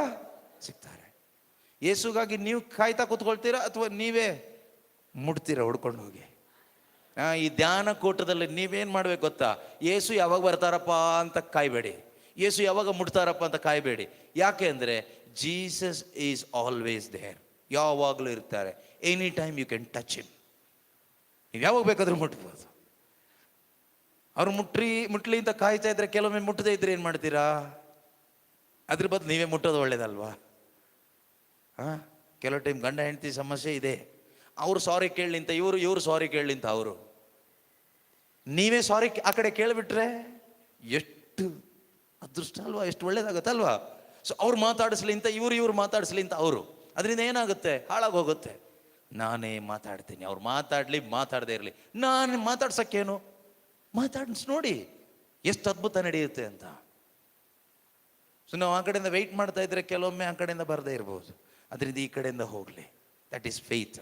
ಓಕೆ, ಅವಳು ಎದ್ದು ಜನರ ಗುಂಪಿನಲ್ಲಿ ಸೇರಿಕೊಂಡು, ಯಾರಿಗೂ ಭಯಪಡದೆ, ನಾಚಿಕೆ ಪಡದೆ, ಯಾರೇನಾದರೂ ತಿಳ್ಕೊಳ್ಳಿ, ಯಾರೇನಾದರೂ ಅಂದ್ಕೊಳ್ಳಿ, ಯಾರೇನಾದರೂ ಮಾಡ್ಕೊಳ್ಳಿ, ನನಗೆ ಯೇಸು ಸಾಕು, ನಾನು ಯೇಸುವಿನ ಉಡುಪಿನ ಅಂಚನ್ನು ಮುಟ್ಟಬೇಕೆಂದು ಏನು ತೀರ್ಮಾನ ಮಾಡಿಕೊಂಡ್ಲೋ ಹಾಗೆ ಬಂದು ಯೇಸುವಿನ ಉಡುಪನ್ನು ಮುಟ್ಟಿದ್ಲು. ತಕ್ಷಣ, 1 ವರ್ಷ ಬಿಟ್ಟಲ್ಲ, ತಕ್ಷಣ. ಯಾರೆಲ್ಲ ವಿಶ್ವಾಸದಿಂದ ಹೃದಯದಲ್ಲಿ ತೀರ್ಮಾನ ಮಾಡ್ತಾ ಇದ್ದೀರೋ, ಈ ಸಂದೇಶವನ್ನು ಆಲಿಸಿ, ಈ ಕ್ಷಣವೇ ನಿನ್ನ ಜೀವಿತದಲ್ಲಿ ದೇವರ ಮಹಿಮೆ ನೋಡ್ತೀಯಾ. ಇನ್ನೊಂದು ಕ್ಷಣ ಅಲ್ಲ, ಈ ಕ್ಷಣ. ತಕ್ಷಣ ಆಕೆಯ ರೋಗ ಹೋಯ್ತು, ಆಕೆಯ ರಕ್ತಸ್ರಾವ ನಿಂತು ಹೋಯ್ತು. ದೇವರ ಶಕ್ತಿ ಆಕೆ ಶರೀರದಲ್ಲಿ ಕಾರ್ಯ ಮಾಡ್ತು. ಯೇಸು ಅಲ್ಲಿದ್ದವ್ರನ್ನ ನೋಡಿ ಕೇಳ್ತಾರೆ, ಯಾರು ನನ್ನ ಮುಟ್ಟಿತ್ತು? ಜೊತೆಗಿದ್ದ ಶಿಷ್ಯರು ಹೇಳ್ತಾರೆ, ಎಷ್ಟೋ ಜನ ನಿಮ್ಮನ್ನು ಮುಟ್ತಾ ಇದ್ದಾರೆ, ಏನು ಪ್ರಶ್ನೆ ಕೇಳ್ತಾ ಇದ್ದಾರೆ ಅಂತ. ಅದರ ಅರ್ಥ ಯೇಸು ಹೇಳಿದ್ದು, ಈ ಥರ ಮುಟ್ತಾ ಇರೋದೆಲ್ಲ ಡಮ್ಮಿ ಪೀಸುಗಳು, ಇದೆಲ್ಲ ನಾನು ಕೇಳಿದ್ದೆ, ಯಾವುದೋ ಒಂದು ಒರಿಜಿನಲ್ ಪೀಸ್ ಇದೆ ಇಲ್ಲಿ, ಮುಟ್ಟಬೇಕಾದ ರೀತಿಯಲ್ಲಿ ನನ್ನನ್ನು ಮುಟ್ಟಿದ್ದಾರೆ, ಅದು ನಾನು ಕೇಳಿದ್ದು. ಈ duplicate touching, hallelujah, praise Lord, ಯೇಸುವೇ ಸ್ತೋತ್ರ, ಹಲ್ಲೆಲೂಯಾ, ಇದೆಲ್ಲ ಬೇಡ. ನಾಟಕ ಕಂಪನಿಯವರು ಸುಮಾರು ಜನ ಇದ್ದೀರಿ, ಮುಟ್ತಾ ಇದ್ದೀರಿ, ನಿಮಗೇನು ಸಿಗೋದಿಲ್ಲ.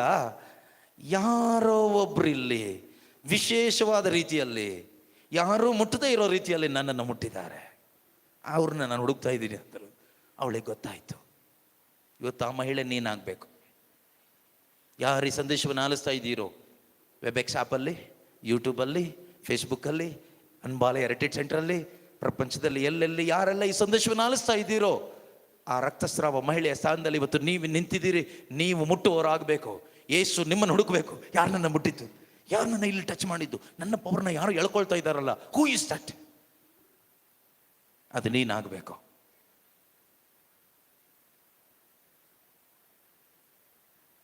ಧ್ಯಾನಕ್ಕೆ ಬಂದಿದ್ದೀರಿ, ಯಾರನ್ನೂ ಮೈಂಡ್ ಮಾಡಬೇಡಿ. Mind Jesus. ಯೇಸುನ ಮಾತ್ರ ಫೋಕಸ್ ಮಾಡಿ. ಮಾತು ಬೇಡ, ಫೋನ್ ಬೇಡ, ಏನು ಬೇಡ. ಅಲ್ಲಿ ಇಲ್ಲಿ ಕುತ್ಕೊಂಡು ಹರಟೆ ಹೊಡೆಯೋದು, ಡಿಸ್ಕಷನ್ ಮಾಡೋದು, ಯಾವುದೂ ಬೇಕಾಗಿಲ್ಲ. ಎಲ್ಲ ವೇಸ್ಟ್, ಪ್ರಯೋಜನ ಇಲ್ಲ. Focus is only on Jesus. ಶಾಂತವಾಗಿದ್ದು ಯೇಸುವಿನ ವಾಕ್ಯವನ್ನು ಮಾತ್ರ ಧ್ಯಾನ ಮಾಡ್ತಾ ಇರಿ. ಶಕ್ತಿ ಬರುತ್ತೆ. ನೀವು ಸುಮ್ಮನೆ ಈ ಡಮ್ಮಿ ಪೀಸ್ಗಳು ಮುಟ್ಟೋ ಥರ ಮುಟ್ಟೋದಾದರೆ ಯಾವ ಶಕ್ತಿನೂ ಸಿಗೋದಿಲ್ಲ, ನಿಶಕ್ತಿಯರಾಗೇನೆ ಹೋಗ್ತೀರಾ. ಆಮೇಲೆ ಧ್ಯಾನಕ್ಕೆ ಹೋಗಿ ನೇಣಕೊಂಡು ಸಾಯೋ ಪರಿಸ್ಥಿತಿ ಬರಬಾರ್ದು. ಜೂದಾಸ್ ಥರ ಆಗಬಾರ್ದು. ಸರಳ ವಿಶ್ವಾಸಿಗಳಾಗಿರಿ, ಸಿಂಪಲ್ ಆಗಿರಿ. ರಕ್ತಸ್ರಾವ ಸ್ತ್ರೀ ಥರ ಯಾವುದು ಬೇಡ, ನಮಗೆ ಯೇಸು ಸಾಕು. ಹಾಡ್ತೀವಲ್ವ, ಯೇಸು ಸಾಕು ನನಗೆ, ಏಸು ಸಾಕು ನನಗೆ, ಏಸು ಸಾಕು, ಏಸು ಸಾಕು, ಏಸು ಸಾಕು ನನಗೆ. ಅದು ನಿಜವಾಗ್ಲೂ ಆಗಿರಲಿ, ಮೇನ್ ಡಿಶ್ ಜೀಸಸ್ ಆಗಿರಲಿ, ನಿಜವಾಗ್ಲೂ ಆಗಿರಲಿ. ಆಮೇಲೆ ನೋಡಿ ನಿಮ್ಮ ಲೈಫು, ನಿಮ್ಮನ್ನು ಅವಮಾನ ಮಾಡಿದವರೆಲ್ಲ ತಲೆ ಕೆರ್ಕೊಳ್ತಾರೆ. ನಿಮ್ಮ ಬಗ್ಗೆ ಕೀಳಾಗಿ ಮಾತಾಡಿದವರೆಲ್ಲ ತಲೆ ಕೆಡಿಸ್ಕೊಂಡು ಒದ್ದಾಡ್ತಾರೆ, ನರಳಾಡ್ತಾರೆ. ನಿಮ್ಮ ಬಗ್ಗೆ ಅವ್ರ ಒಳಗಡೆ ಅವ್ರ ಹೊಟ್ಟೆ ಕಿಚ್ಚಿಬಿಡ್ತಾರೆ.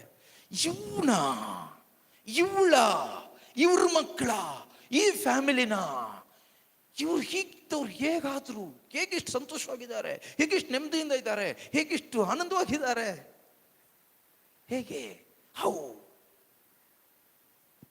ಇವರು ನಮ್ಮ ಜೊತೆಗೆ ಎಣ್ಣೆ ಹೊಡಿತಾ ಇದ್ದವ್ರಲ್ವಾ, ಇವರು ನಮ್ಮ ಜೊತೆಗೆ ಹರಟೆ ಹೊಡಿತಾ ಇದ್ದವಳಲ್ವಾ, ಇವಳು ನಮ್ಮ ಜೊತೆಗೆ ಇನ್ಸ್ಟಾಗ್ರಾಮಲ್ಲಿ ಇದ್ದವಳಲ್ವಾ, ಇವನು ನಮ್ಮ ಜೊತೆಗೆ ಫೇಸ್ಬುಕ್ಕಲ್ಲಿ ವಾಟ್ಸಪ್ಪಲ್ಲಿ ಇದ್ದವನಲ್ವಾ, ಈಗ ಗ್ರೂಪೇ ಚೇಂಜ್ ಮಾಡಿಬಿಟ್ಟಿದಾರಲ್ಲ. ಶುಭ ಸಂದೇಶದ ಶಕ್ತಿ ನಿಮ್ಮನ್ನ ಒಳಗಡೆ ಚೇಂಜ್ ಮಾಡುತ್ತೆ. ದೇವರ ವಾಕ್ಯದ ಶಕ್ತಿ ಒಳಗಡೆ ಚೇಂಜ್ ಮಾಡುತ್ತೆ. ಕೊನೆಯಲ್ಲಿ ಯೇಸು ಆಕೆಯನ್ನು ನೋಡಿ ಹೇಳಿದ್ದೊಂದು ಮಾತಿದೆ, ಆ ಮಾತು ನಿಮಗೂ ಸಿಗುತ್ತೆ. ದಟ್ ಈಸ್ ದ ಬ್ಲೆಸ್ಸಿಂಗ್, ಅದೇ ಆಶೀರ್ವಾದ. ಏನು ಹೇಳಿದ್ರು? ಮಗಳೇ, ಮಗಳೇ. ಯೇಸು ಏನಂತ ಕರೆದ್ರು? ಮಗಳೇ. ಏನಂತ ಕರೆದ್ರು? ಮಗಳೇ, ಮಗಳೇ ಅಂತ ಕರೆದ್ರು. ಮಗನೇ, ಮಗಳೇ. ಇವತ್ತು ಯೇಸು ನಿನ್ನನ್ನ ನನ್ನನ್ನು ನೋಡಿ ಹೀಗೆ ಕರಿಬೇಕು, ಮಗನೇ, ಮಗಳೇ. ಸುಮ್ಮನೆ ಹೇಳಿದ್ದಲ್ಲ. ಯಾಕೆ ಕರೆದಿರ್ಬೋದು ಮಗಳೇ ಅಂತ ಅಥವಾ ಮಗನೇ ಅಂತ? ದೇವರಲ್ಲಿ, ಯೇಸು ಕ್ರಿಸ್ತರಲ್ಲಿ ವಿಶ್ವಾಸ ಇಡೋದರ ಮುಖಾಂತರ ನಾವು ದೇವರ ಮಕ್ಕಳಾಗ್ತೀವಿ. ವಿಶ್ವಾಸದ ಮುಖಾಂತರ ದೇವರ ಮಕ್ಕಳಾಗ್ತೀವಿ. ದೇವರು ಆವಾಗ ನಮ್ಮನ್ನು ನೋಡಿ ರೋಗಿಯೇ ಅಂತ ಕರೆಯೋದಿಲ್ಲ, ಮಗನೇ ಅಂತ ಕರೀತಾರೆ, ಮಗಳೇ ಅಂತ ಕರೀತಾರೆ. ದೇವರ ಮಕ್ಕಳಾಗುವ ಹಕ್ಕು, ದೇವರ ಮಕ್ಕಳಾಗುವ ಸೌಭಾಗ್ಯ ವಿಶ್ವಾಸ ಇಡುವಾಗ ನಮಗೆ ಸಿಗುತ್ತೆ. ಸೊ ನೋಡಿ, ದೇವರ ವಾಕ್ಯ ನಮ್ಮನ್ನು ಅವರ ಮಕ್ಕಳನ್ನಾಗಿ ರೂಪಾಂತರಿಸುತ್ತೆ. God's word will transform us into the children of God. ಎಷ್ಟು ಅದ್ಭುತಕರವಾದ ಶಕ್ತಿ ದೇವರ ವಾಕ್ಯಕ್ಕೆ ಇದೆ. ಹಿಂದೊಮ್ಮೆ ನಾನು, ನೀವು, ನಿಮ್ಮ ಬಗ್ಗೆ ಗೊತ್ತಿಲ್ಲ, ನಾನು ಪಿಶಾಚಿಯ ಮಗನಾಗಿದ್ದ ನನ್ನನ್ನು, ಲೋಕದ ಮಗನಾಗಿದ್ದ ನನ್ನನ್ನು, ಎಲ್ಲ ಥರದ ಅಶುದ್ಧತೆಯ ಮಗನಾಗಿದ್ದ ನನ್ನನ್ನು ಇವತ್ತು ಒಳಗಡೆ ದೇವರ ಮಗನನ್ನಾಗಿ ರೂಪಿಸಿದ್ದು ಯಾರು, ಏನು ಅಂತ ಕೇಳೋದಾದ್ರೆ ಒಂದೇ ಉತ್ತರ, ದೇವರ ವಾಕ್ಯ. ದೇವರ ವಾಕ್ಯ, ಶುಭ ಸಂದೇಶ, ಯೇಸು ಕ್ರಿಸ್ತರು ಮಾತ್ರನೇ, ಬೇರೆ ಯಾವುದೂ ಅಲ್ಲ, ಬೇರೆ ಯಾರು ಅಲ್ಲ, ಯಾರು ಅಲ್ಲ.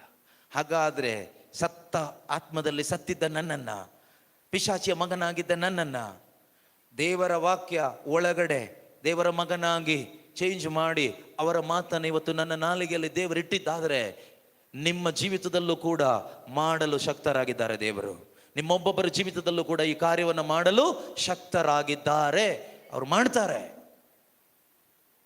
ಯಾಕೆಂದ್ರೆ he is waiting to confirm his word in your life. ನಿನ್ನ ಜೀವಿತದಲ್ಲಿ ಅವರ ನುಡಿದದ್ದನ್ನು, ಅವರ ಮಾತನ್ನ ನೆರವೇರಿಸುವುದಕ್ಕಾಗಿ, ಈಡೇರಿಸುವುದಕ್ಕಾಗಿ ಕಾದುಕೊಂಡಿದ್ದಾರೆ ದೇವರು. ಕಾದುಕೊಂಡಿರಿ ನೀವು, ಆಗ ನೆರವೇರುತ್ತೆ. ಒಮ್ಮನಸ್ಸುಳ್ಳವರಾಗಿದ್ರೆ ನೆರವೇರುತ್ತೆ. ಮಗಳೇ, ಓದಿ ಮುಗಿಸ್ಬಿಡೋಣ ಬೇಗ, ಟೈಮ್ ಆಗೋಯ್ತು.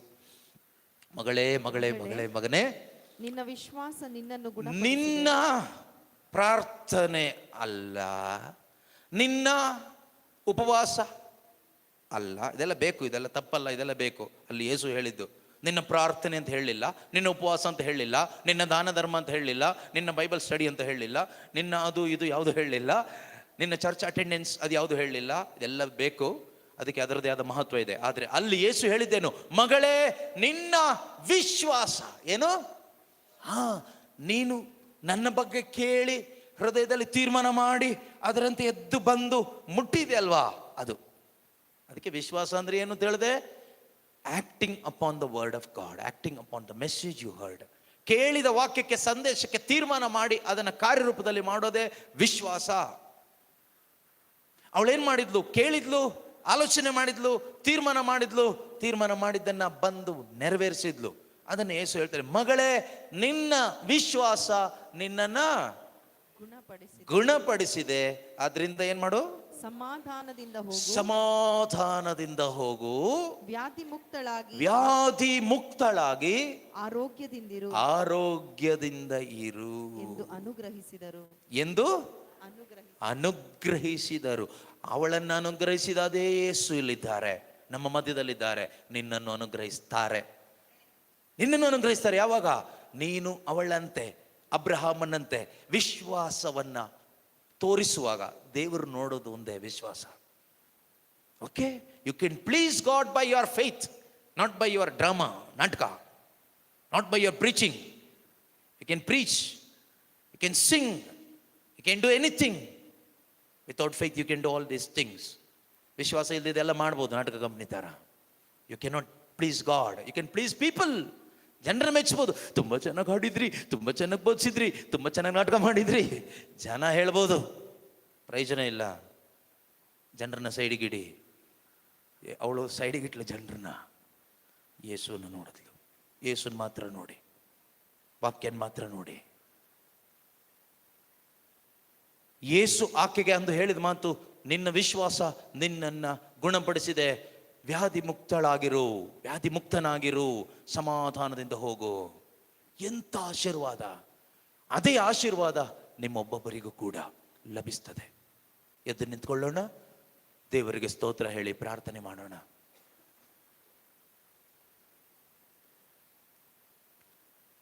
ಕೀರ್ತನೆಗಳಲ್ಲಿ ಹೇಳುವ ಹಾಗೆ ದೇವರು ತಮ್ಮ ವಾಕ್ಯವನ್ನು ಕಳುಹಿಸಿ ಅವರನ್ನ ಗುಣಪಡಿಸಿದರು, ವಿನಾಶ ಕೂಪದಿಂದ ಅವರನ್ನು ಪಾರು ಮಾಡಿದರು. God sent his word and healed them and delivered them. So God sent his word today. ಈ ದಿನ ದೇವರು ತಮ್ಮ ವಾಕ್ಯವನ್ನ ಕಳುಹಿಸಿ ಕೊಟ್ಟಿದ್ದಾರೆ. Today God sent his word to you and to your family. ನಿನ್ನ ಜೀವನಕ್ಕೂ ನಿನ್ನ ಕುಟುಂಬಕ್ಕೂ ಈ ದಿನ ದೇವರು ತಮ್ಮ ವಾಕ್ಯವನ್ನು ಕಳುಹಿಸಿ ಕೊಟ್ಟಿದ್ದಾರೆ. God already sent his word. ಕಳುಹಿಸಿ ಆಗಿದೆ.